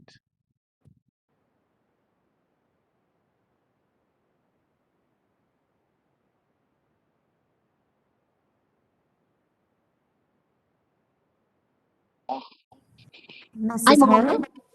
Yes. Thank you. I'm on. Thank you. Thank you for that. We apologize for the technical difficulty, Ms. Haro. Okay. Okay, so we have that recorded vote, Ms. Medina. Those items are approved unanimously. So we'll jump to the first deferred item, which is item 6.3, the adoption for the Colton Unified School District vision. Would you like to make a motion for that? I make a motion. I'll second that. All right, motion by Board Member Adeguin and a second by Board Member Fuentes. Ms. Adeguin, please. Okay, we are approving this today, and this is our CJUSD system design vision that we have worked since 2019. We had a group of teachers, counselors, classified, certificated, directors, assistant soups, you mentioned, and board members. We took so much time that was necessary to come up with this vision. This is going to be the vision that we're going to be following to make sure that our kids, that our system is the best and the highest performing educational system that our kids deserve. And I just want to point out, I'm not going to read it, but I just want to point out some of the words that were, and I can tell you every word in here was, we deliberated, we talked about it, we argued, we pulled this, some words, we put it back in. So it was a process, and this is the result of many, many meetings, many, many hours. And what I want to point out is some of the wording that stands out in this. We talk about academic proficiency for our kids. We want them to have engaging, challenging, enriching opportunities. We want them to have exposure to core content knowledge that allows for research, study, and inquiry. They will have the ability to critique and synthesize. But that's a part of it. The other part is we want them to show compassion and empathy towards others who do not look like them or act like them or agree with them. We want them to be risk takers. We want them to show integrity. These words are very, very meaningful, and these are going to be front and center as we move forward.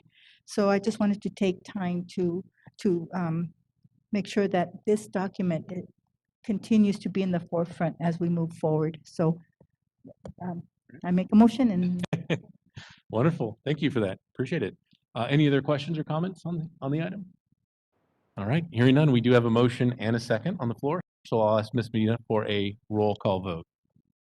Ms. Doreen Ojeda, Yes. Mrs. Haro, Yes. Mrs. Sandoval, Yes. Mr. Ibarra, Yes. Mr. Fuentes, Big yes. Ms. Adeguin, Yes. Mr. Flores. Yes. Thank you. Thank you for that. Our next deferred item is item 6.7, approval of consultants for staff development. I'll ask for a motion. I will make the motion. Great. Do we have a second? I'll second that. Second by Board Member Fuentes. Ms. Adegain, please. Okay. Again, the focus in the staff development is mathematics. And this is, I believe the San Bernardino County Superintendent of Schools is going to be providing this, the staff development to Lincoln Elementary School teachers. And they're going to be, teachers are going to be learning how to clarify for instruction. They're going to work on lesson study design. And bottom line is they're going to learn how their students learn best. So I want to, I can't wait to see the classrooms when with these powerful strategies, that teachers are going to be implementing. So I make a motion. All right, thank you for that. We have a motion and a second. Any other comments or questions? All right, hearing none. We have a motion and a second on the floor, so I'll turn it to Ms. Medina for a roll call vote. Ms. Story Ojeda? Yes. Mrs. Haro? Yes.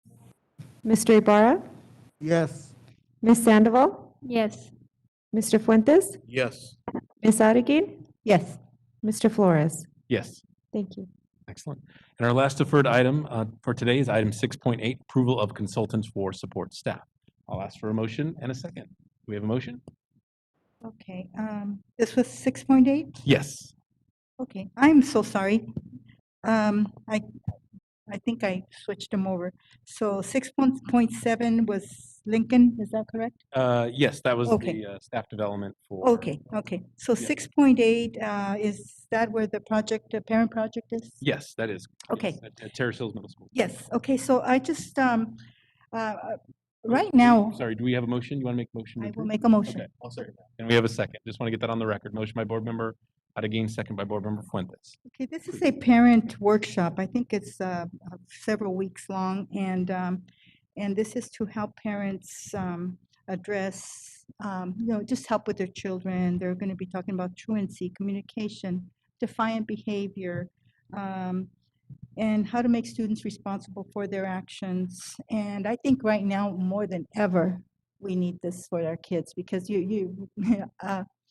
at the middle school, they're all kids are new. They're seventh and eighth graders are brand new, and they haven't been around kids, and they haven't been able to socialize. So I think this is a great program that will help parents and teachers work with our children. And middle school age is such a vulnerable age that they need this. So again, commend the school for taking this on. Hopefully they'll get a great attendance. I know that Martha Macias is the person that has been promoting it, and she's done a great job, and hopefully we'll get a lot of participation. So I make the motion. All right, thank you for that.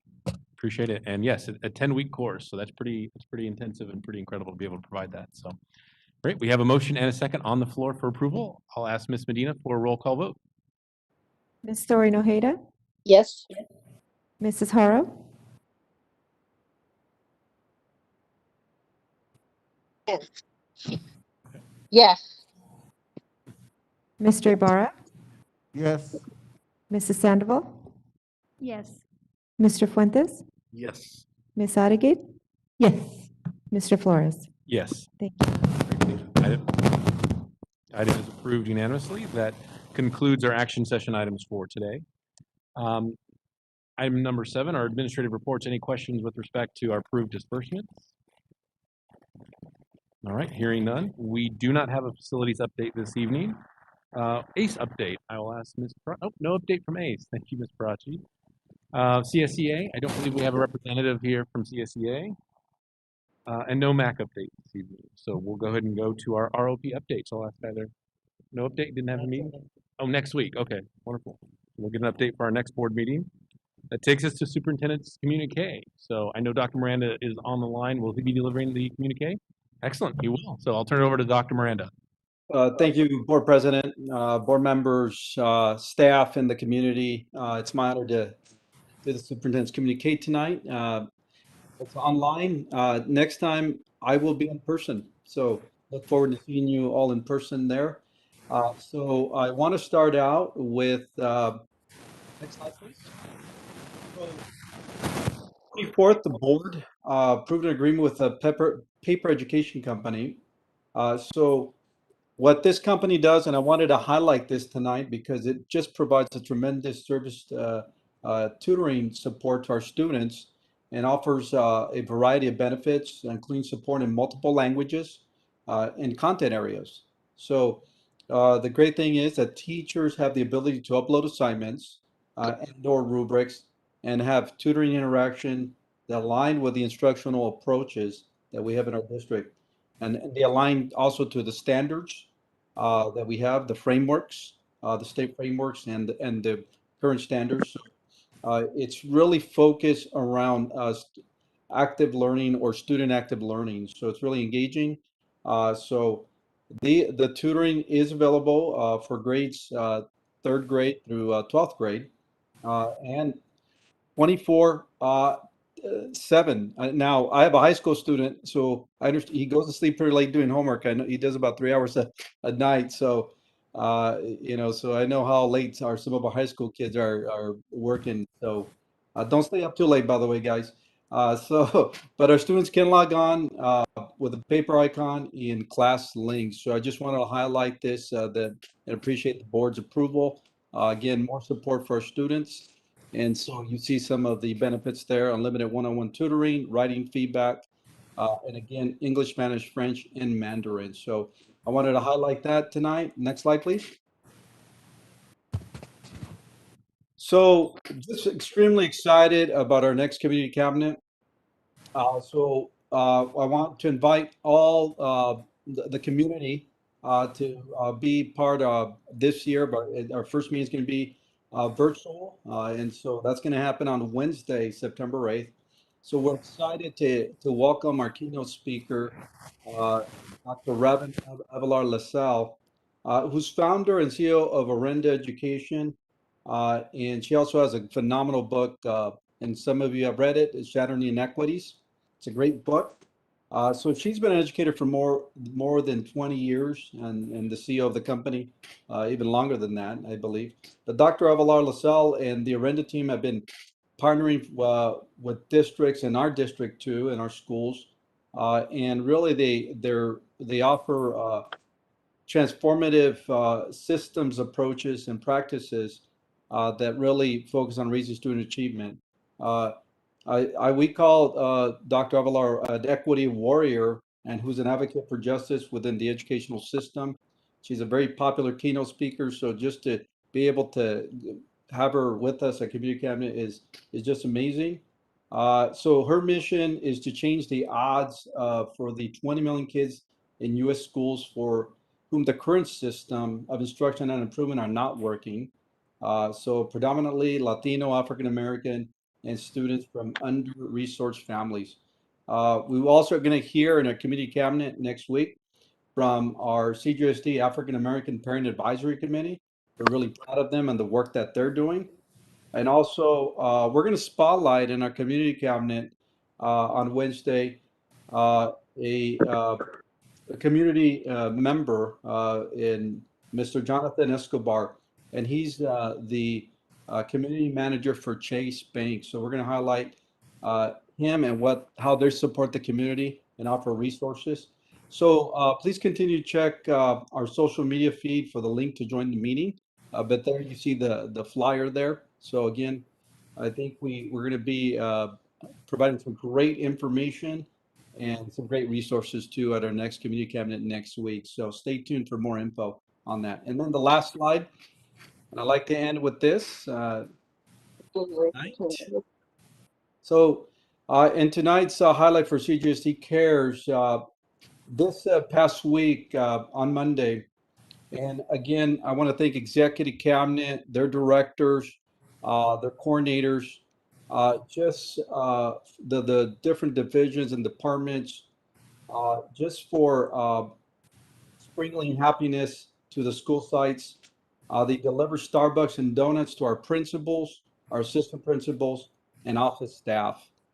So really appreciate that. The team also provided support to administrative staff to allow principals to take some time to have a lunch in collaboration with other principals. So I'm actually looking forward to doing that myself in the next couple of weeks, and stepping in for a couple of principals and being a principal for at least a couple of hours to give our principals a much needed break that they need. So again, I want to extend a big thank you to everyone who assisted in showing this small token of appreciation to staff. We truly value all of you, and we thank you for all of your hard work, especially during these times. Again, thank you from the bottom of our hearts, on behalf of the Board of Education and Executive Cabinet. Again, thank you for everything everybody's out there doing. I do have to say the idea for the lunches and for the donuts and all that are from Ed Services. So I just got to give credit where credit's due. So thank you to the Ed Services team and Dr. Cervantes and those folks for just thinking about our principles, and that small time away makes a little difference, or makes a big difference rather. And also our board for allowing us to do these things. So with that, that is my communique this evening. Thank you, Board President. Thank you, Dr. Miranda. We appreciate the update, and we look forward to seeing you at our next board meeting. So we glad to hear you're on the mend. Yes. That concludes our Thank you. superintendent communique. So that takes us to board member comments, and we will begin tonight with board member Thorian Ojeda. Thank you, President Flores. Tonight was a great meeting. I appreciated very much getting all the information on COVID. There are conflicting, big comments are going from one school to another and having the same message sent. So I appreciate knowing exactly what each level encumbers. There's so many layers to this, and I know it was a great deal of work and effort for all of the departments and divisions to come together to present that. So thank you so much for that. I was very happy with what comments that generated from that. We know we've all been very proud of CJUSD for all the good things we've done for kids, but it's comforting to know that we all have some concerns and we are able to express those and bring up the topic of accountability at all levels. And I'm really grateful to hear that. I really would like to request, and I hope the board would support that, we have a custodial, what we can expect to see in the line of cleanliness and the daily work at custodians, so that we can guarantee that we will improve this in the future and that teachers shouldn't have to be cleaning their own rooms and doing those kinds of things. So I hope we can get consensus to have that presentation soon so that we all understand what's really involved in a school. For me, having spent 40 years in schools, I get it. But I think there's so many layers that we don't understand the responsibilities that lie on and being a custodian at a school. And it's exciting to me to see people who take great pride in that, because they should, and it reflects on the children. And I would like to see us hold people accountable. And if it's not being happening, it's not fair to those people who are doing a great job. So thank you for tonight, and I hope we can hear more in the future and continue to improve the services that we provide for our boys and girls, and the support for our teachers and all of our other staff. So thank you. That's all I have. Thank you, Board Member Thorian Ojeda. And I see Mr. Jensen making his notes. Yes, we will have as part of our updates as we continue to have the discussion about our facilities and ensuring that we're doing what we need to do to keep everybody safe. So we'll include that. Getting a thumbs up. Great. Next up is Board Member Haro. Yes, thank you, Shane, for unmuting me. I want to thank the district for and Ed Services for taking the coffee and the donuts to our principals. A small gesture can go a long way. And while I'm very grateful for that, we really, really need to do more. These principals are busy on a daily basis, not being able to be principals. They're the COVID police. They're taking care of their staff. They're taking They just are going 110%, and we need to just keep doing things to let them know that we are here. And I want to appreciate, I appreciate the presentation this evening. It was very thorough, and for that, I appreciate that. And I appreciate the honesty as far as this is where we are and this is what we want to do, or this is where we are looking to do. But now it's time for action. Doing a really nice presentation and saying this is what we want to do, it's not enough. We need to follow through. Our teachers, our principals, and most importantly, our students deserve better. So we as a board need to hold accountable our superintendent, our assistant soups, saying the things they're going to do. We need to make sure they get done because our kids deserve it. We had our board self-evaluation, and we talked about a list that the board used to have. And we actually had, I looked at my previous board member book that we were given, whatever, and I would take notes from the meetings. And what we used to have were actually what there were in reality, what there used to be, because I questioned it at the board meeting, or I brought it up at that meeting. There were actually two things. There was a board log, which I'm not sure if it was Miss Medina or her predecessor or Miss Katie, but there was a board log, and the board log was any questions or requests made by board members at a meeting. And then there's a board priority list, which what needs to be done. For example, cleaning campuses, when the board says, the long-term things that need to be done. So I really would like to see, and I know that Dr. Miranda had interrupted me when we were speaking at the meeting and saying, well, we do have that list. Well, I want to know which list it is we have, and whichever one we do have, then we need to also put in place the other list, because they're two separate things. The board log was, send a letter to so-and-so saying thank you for speaking at our event or whatever, and then, things like that. The board priority list was things of more importance. So I really would like to see having those lists brought back. And then, because it kept us accountable, and it kept staff accountable that, oh, this needs to be done. And speaking of that list, I would like to bring up several situations that could possibly go on those lists. I would like to get an update on our crossing guard situation. I know we're missing some crossing guards. I know we're working on it. I would like to find out, where are we in the process? Are we in the process of working with the cities who work with us? Because we've always been told the crossing guards technically are not the school district's problem, because those are city streets that the kids are walking on. But that would be irresponsible for us to just say that and not do something. So at that time, we had made agreements with the cities to work with us.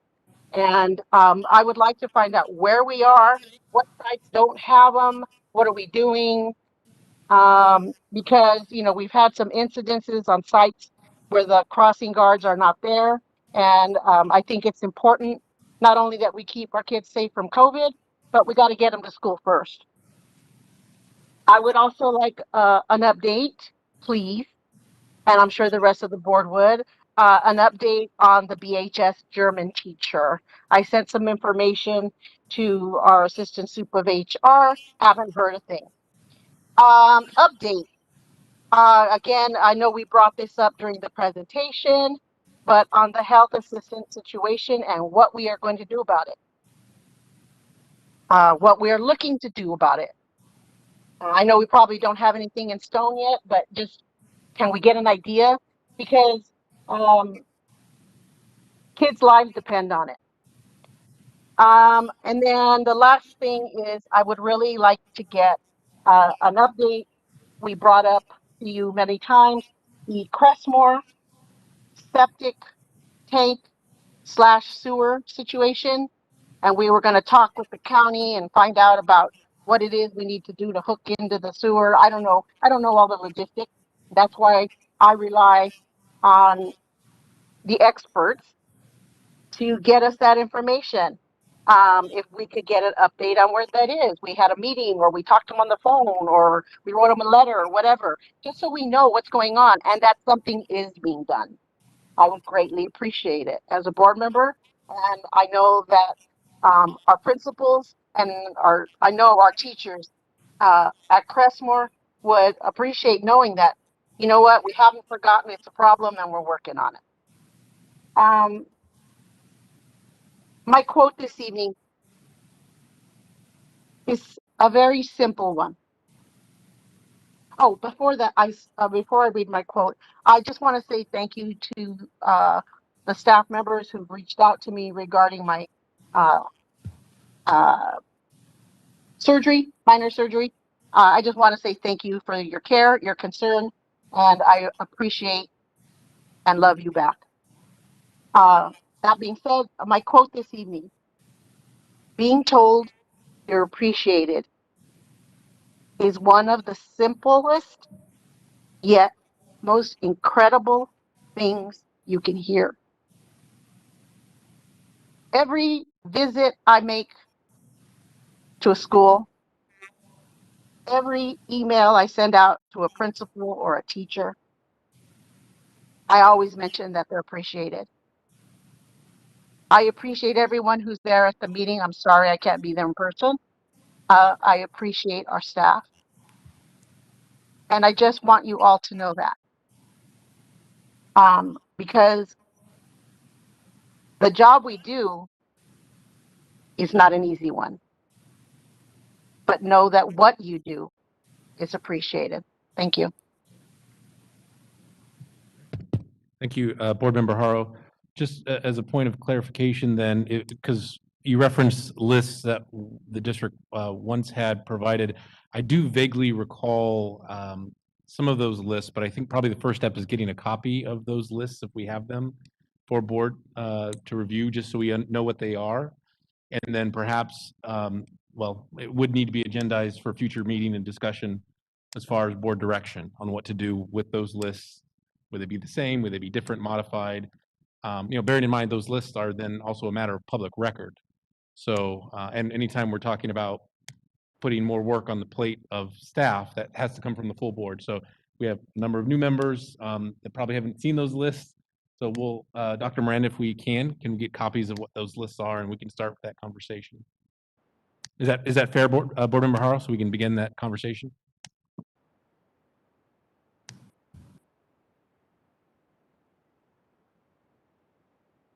Yes, that's fine. Okay, great. Next up, we'll go with Board Member Ibarra. Thank you, Dan. We told them to. I just want to take this opportunity to thank all our staff at Conjoint Unified School District for their hard work that they've been put in throughout the school year. And also thank our 4 assistant superintendents for the, because it was very concise and a lot of information, and that I truly appreciate the work that you put into it. And as you all 4 know, we as a board are very passionate, adamant about our district. And as we discuss items and issues with you, never forget that we're with you. And a lot of what we say is here is actually we're here to support and offer information as well as support to you. So I just want to let you know that I appreciate each one of you and thank you for what you do for our district as well as our credential teachers, our classified and all support people. I really, really appreciate administration as well. So, because this is a tough time and we're all, you know, writing a new book, so to speak, because we're writing each page as we go. And things, just like Tina was saying, are changing, constantly changing. We're dealing with moving parts. And that's what makes it also very difficult. So, yeah, I know that we have to be patient as a board, but we also need to be informed. And that helps us help you. So thank you again. Great. Thank you. Thank you, Board Member Ibarra. Board Member Adeguin. Yes, we had 3 public comments tonight. They were, quite important, and I don't know, we need a board consensus, or can we request follow-up on these 3 items, please? Yes. Okay. And I believe that the cabinets, I believe, already Okay. made some contact.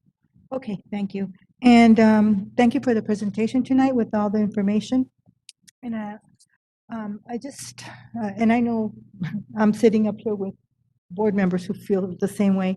We need to be relentless. We need to be determined to remove all barriers so that our teachers can teach and our students can learn. So thank you for that. Thank you, Board Member Adeguin. Board Member Fuentes. Thank you, Board President. There we go. Thank you, Board President. First of all, thank you. Again, I think my colleagues have said it to our assistant soups.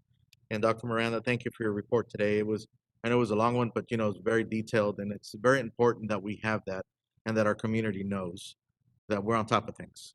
We're on top of things, and I think that I said that earlier, so wanted to reiterate that.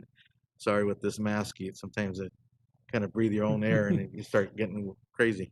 But here we go. Breathing your own air, yeah. Well, but we got to wear them. It's a safety for everyone. So thank you once again. Second, I did, like I said, I did visit some schools this week, and I was just excited to see the kids and the parents. Kids getting dropped off and excited to be back in school, and I could see them in the cafeteria grabbing their breakfast. So it's an awesome thing to see them that we're on our 4th week of school now, and I also want to commend getting the free breakfast and the free lunches for our district. To those who were involved in that, thank you very much. That just kind of gives me a sense of feeling good about it, because I know that the kids can eat. The kids can eat. Mom and dad doesn't have to worry about having to pay for lunch, even if it's half. The child can go in, grab their breakfast, enjoy it, have their lunch, enjoy it, and then go home, feeling well. So I'm excited about that, and I've seen the menus in our high schools, and they're getting better, and they're getting pizza now. Some cool pizza from Papa John's, I guess, and some good Chinese food. It's getting good. So I commend you for that. And so the school visits were great. Some details, like I mentioned earlier, and I won't mention those again.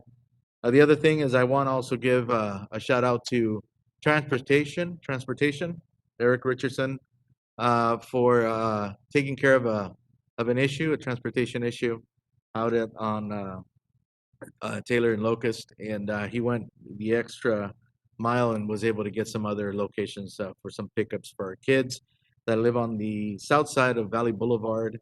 That were crossing Valley Boulevard, a very dangerous boulevard. We have semi trucks and people that just kind of don't care on Valley Boulevard sometimes in the morning because they're running late for work or whatever. And so I commend Eric and his team. And I also wanted to shout out to Yolanda. I was out at the bus stop there the other day, and Yolanda was the bus driver. I want to give her a shout out. She was out there smiling and welcoming these kids on the bus, and to those parents that were out there, I just want to also say hello to them. We have about 5 or 6 families that are getting picked up, children that are getting picked up from that bus stop. There's actually 3, one on Palmetto and Valley, one on Taylor and Alder, and then the last one is Locust and Taylor. So I was at the Locust and Taylor one, and I just was excited to see that. So thank you very much, Eric and team, and Yolanda. Next, I was on the virtual meeting, PPS meeting, out there with Rob and his team. What a phenomenal meeting, man. I enjoyed it. All the great information, all the details for all of our special need kids and all those. I mean, it was phenomenal. It was phenomenal. I was excited to see that. I commend you, Rob, and Rob's here. So if you're listening, he's in here. So I want to commend him and his team for an outstanding virtual meeting, and applause for you. Next on my list, I also was able to be in the DLAC meeting yesterday in the morning, and I want to commend Miss Alejandra de la Torre for leading that meeting Monday morning. Mr. Diaz was busy. Usually it's both of them that are leading the meeting in the morning, and Dr. Pearson was there present, also giving us some great information. So I want to commend her also, and the parents that were there that day for coming out and for all the great information, Miss Alejandra. It was the first DLAC meeting for the year, and she had some great information, some updates and things that are going on. She had a great agenda, and one of the things on the agenda was the dual immersion. You know, we were talking about dual immersion, and it's exciting to hear that there's a waiting list at every school. At every school, there's 6 schools now. If I'm correct, 6 schools. Oh, wait a second. 3 schools. Oh, man, I'm already in the future. Yes, and the middle schools, high schools. Yes, but there's a waiting list at the elementary schools. In the we start off with kindergarten, and so that's great to hear that the parents are excited about the dual immersion, and I can't wait to add more schools to that, so that our children, it's always great when you have a second language, their minds, and it's in data, and we have it in data here in our district. When our minds think two ways, like I do sometimes, which sometimes I can't even talk because I think 2 ways. And but it's a great experience because that mind gets to work, and it's out there. So, and of course, careers are always looking for bilingual people, and they always will choose the bilingual person before the person that speaks one language, and that's the reality. Also, she did share a little bit about the need assessment that the DLEC parents brought, and I know Dr. Pearson's working with that needs assessment, and she gets a spreadsheet out there, and I think your team too is Dr. Brandon, I'm calling you a doctor now. Dr. Pearson and Brandon are working on that needs assessment for our DLAC parents.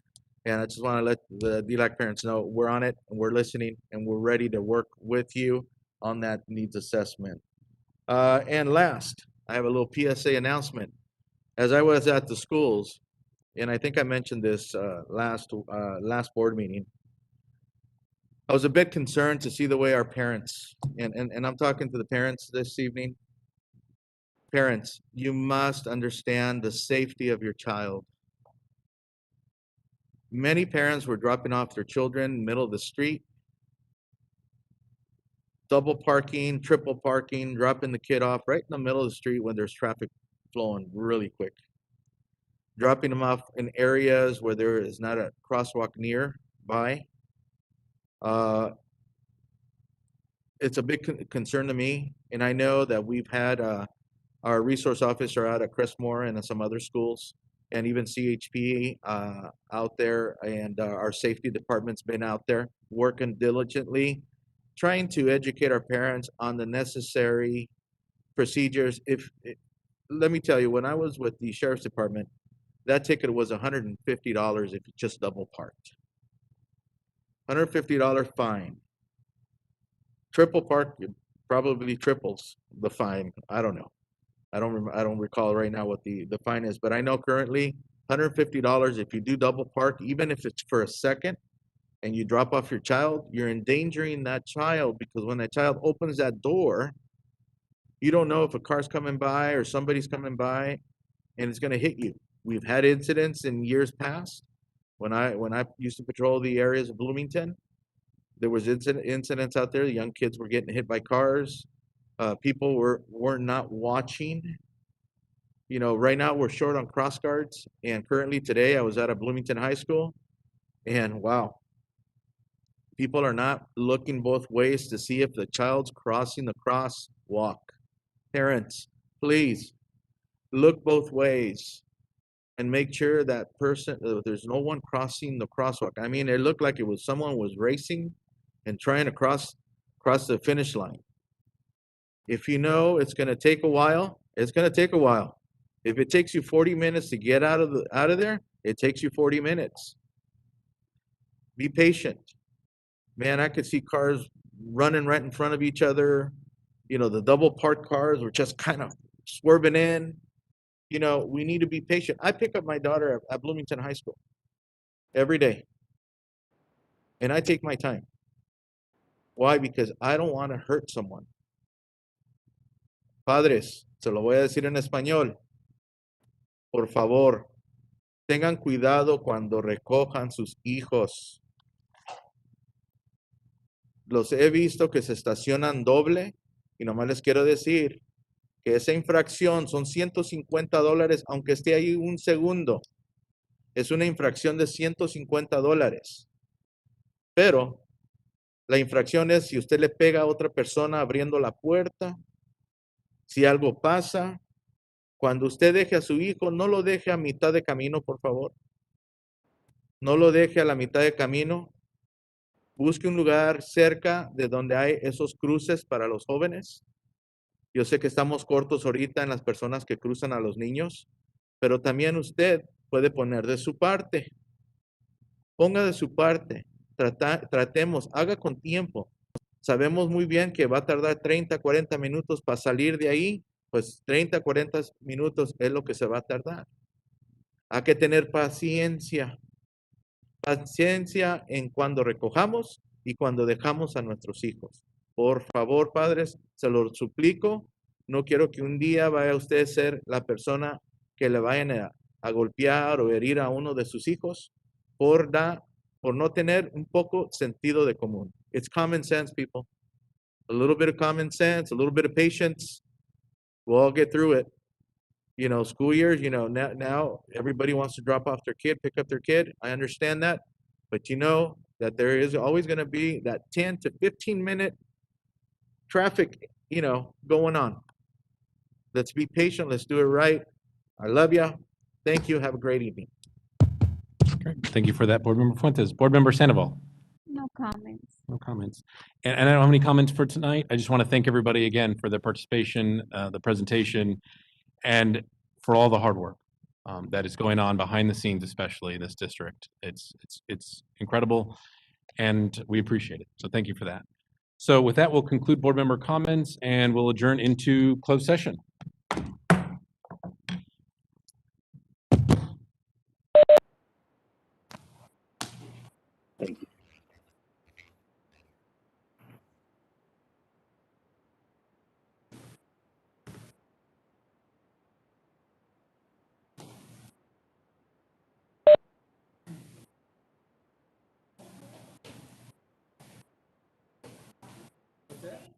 So you're finished with the interpreters for tonight?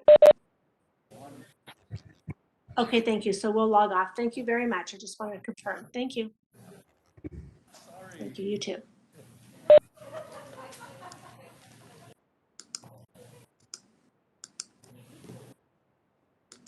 Trying to leave the event.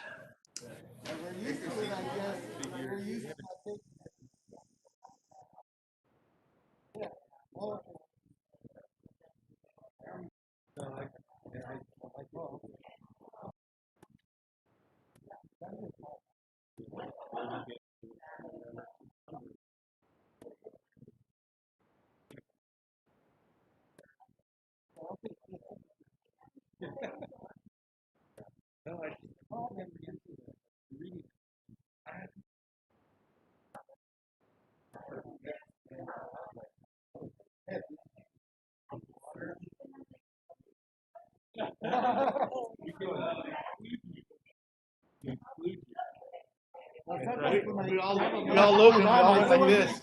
We all went like, "Órale." Oh, someone coughs, man. The other day I was coughing. I had like a dry throat, and people are like, well, like right now, I couldn't even say the word because I'm wearing this thing all day.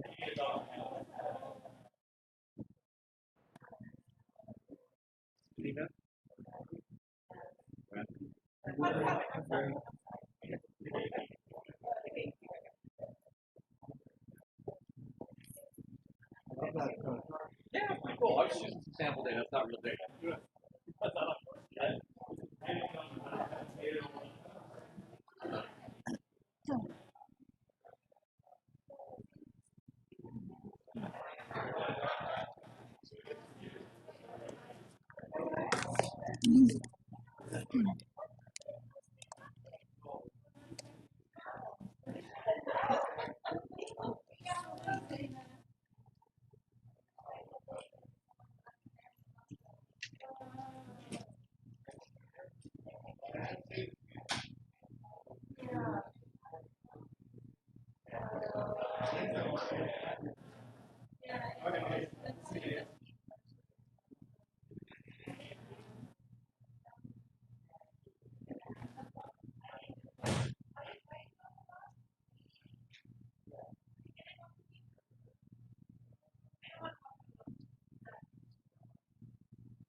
Yes.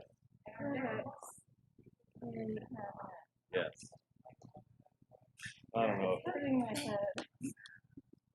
I know, there's not a good answer, I know that. No, of course not.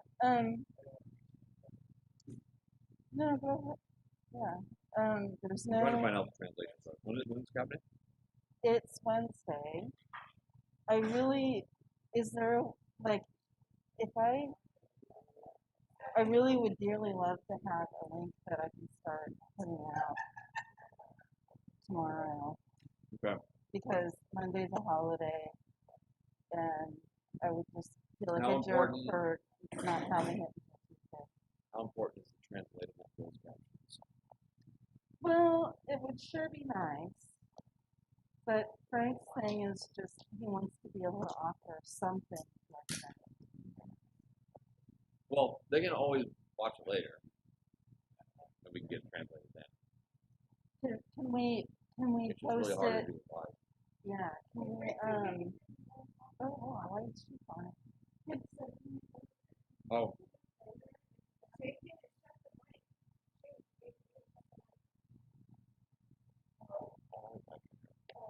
Meeting on the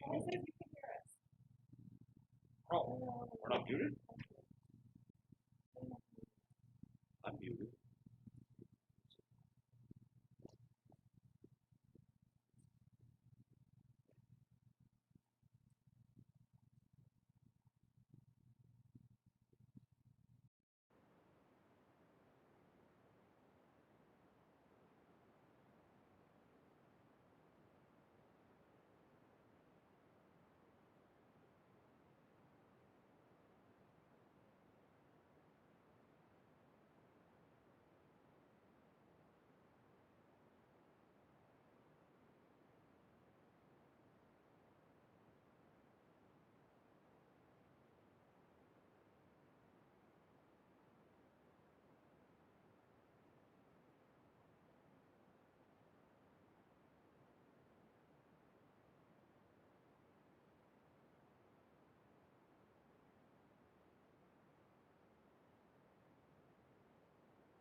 Hey, Shane. Ms. Hara was, I don't know if you can hear me, Shane.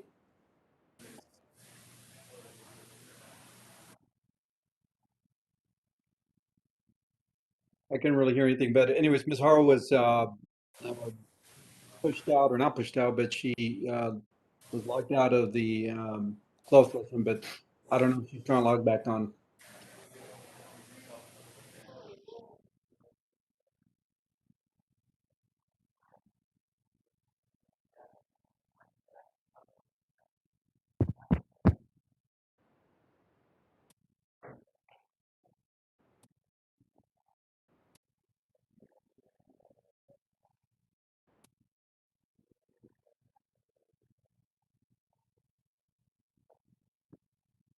Fine.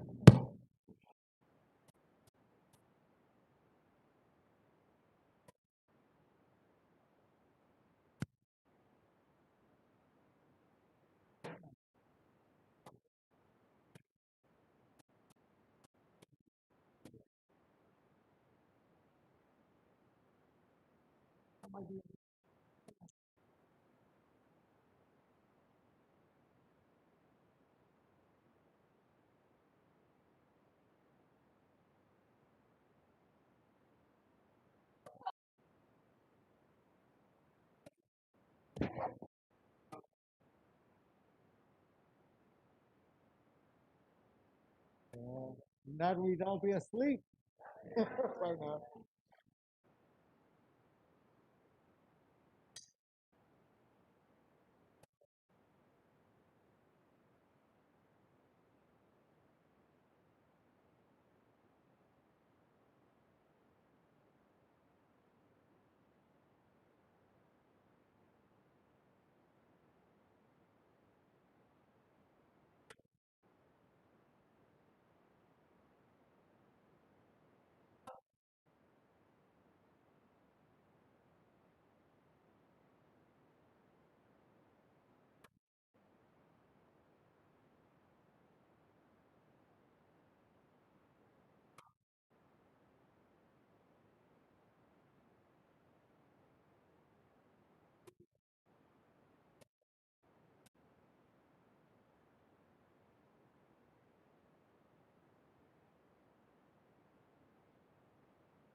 Enough to do it.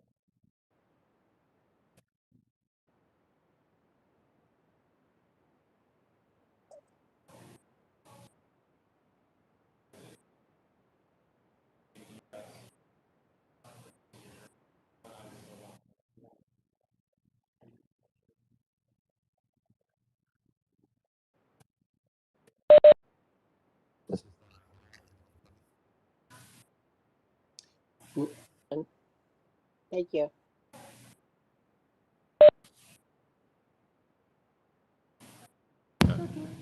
All right. Okay, we'll go ahead and call back to order the open session for tonight's board meeting. All members are present, including those that are online board members, Haro and board member Thorian Ojeda. We just have two items to address. The first one is our student discipline item 11.1. There were two student discipline items presented in closed session. Is there a motion to uphold the expulsion orders as presented? So moved. Is there a second? Second. We have a motion by board member Fuentes and a second, I believe that was board member Thorian Ojeda, if I'm not mistaken. Great. So we'll go ahead and ask for a roll call vote. Ms. Thorian Ojeda? Yes. Mrs. Haro? Yes. Ms. Sandoval? Yes. Mr. Fuentes? Yes. Ms. Adigin? Yes. Mr. Ibarra? Yes. Mr. Flores? Yes. Thank you. All right. All right, it is unanimous to go ahead and uphold the expulsion orders of the two students as presented in closed session. Our next item is a readout item. This is a readout of item 11.2, personal public employee appointment. On a motion by board member Fuentes and seconded by board member Sandoval, in closed session, the board approved the following: 8 regular certificated staff, 1 certificated coach, 5 classified coaches, 7 volunteer coaches, and 9 volunteers. And that was approved on a 601 vote with board member Haro was absent. We lost her, unfortunately, in closed at the time of the vote, but there were 6 in favor. And that concludes our our open session items for tonight's meeting. So we'll go ahead and adjourn. Thank you. Thank you, Joanne. Thank you, Ms. Haro. Have a nice evening. Bye-bye. Good night, everyone.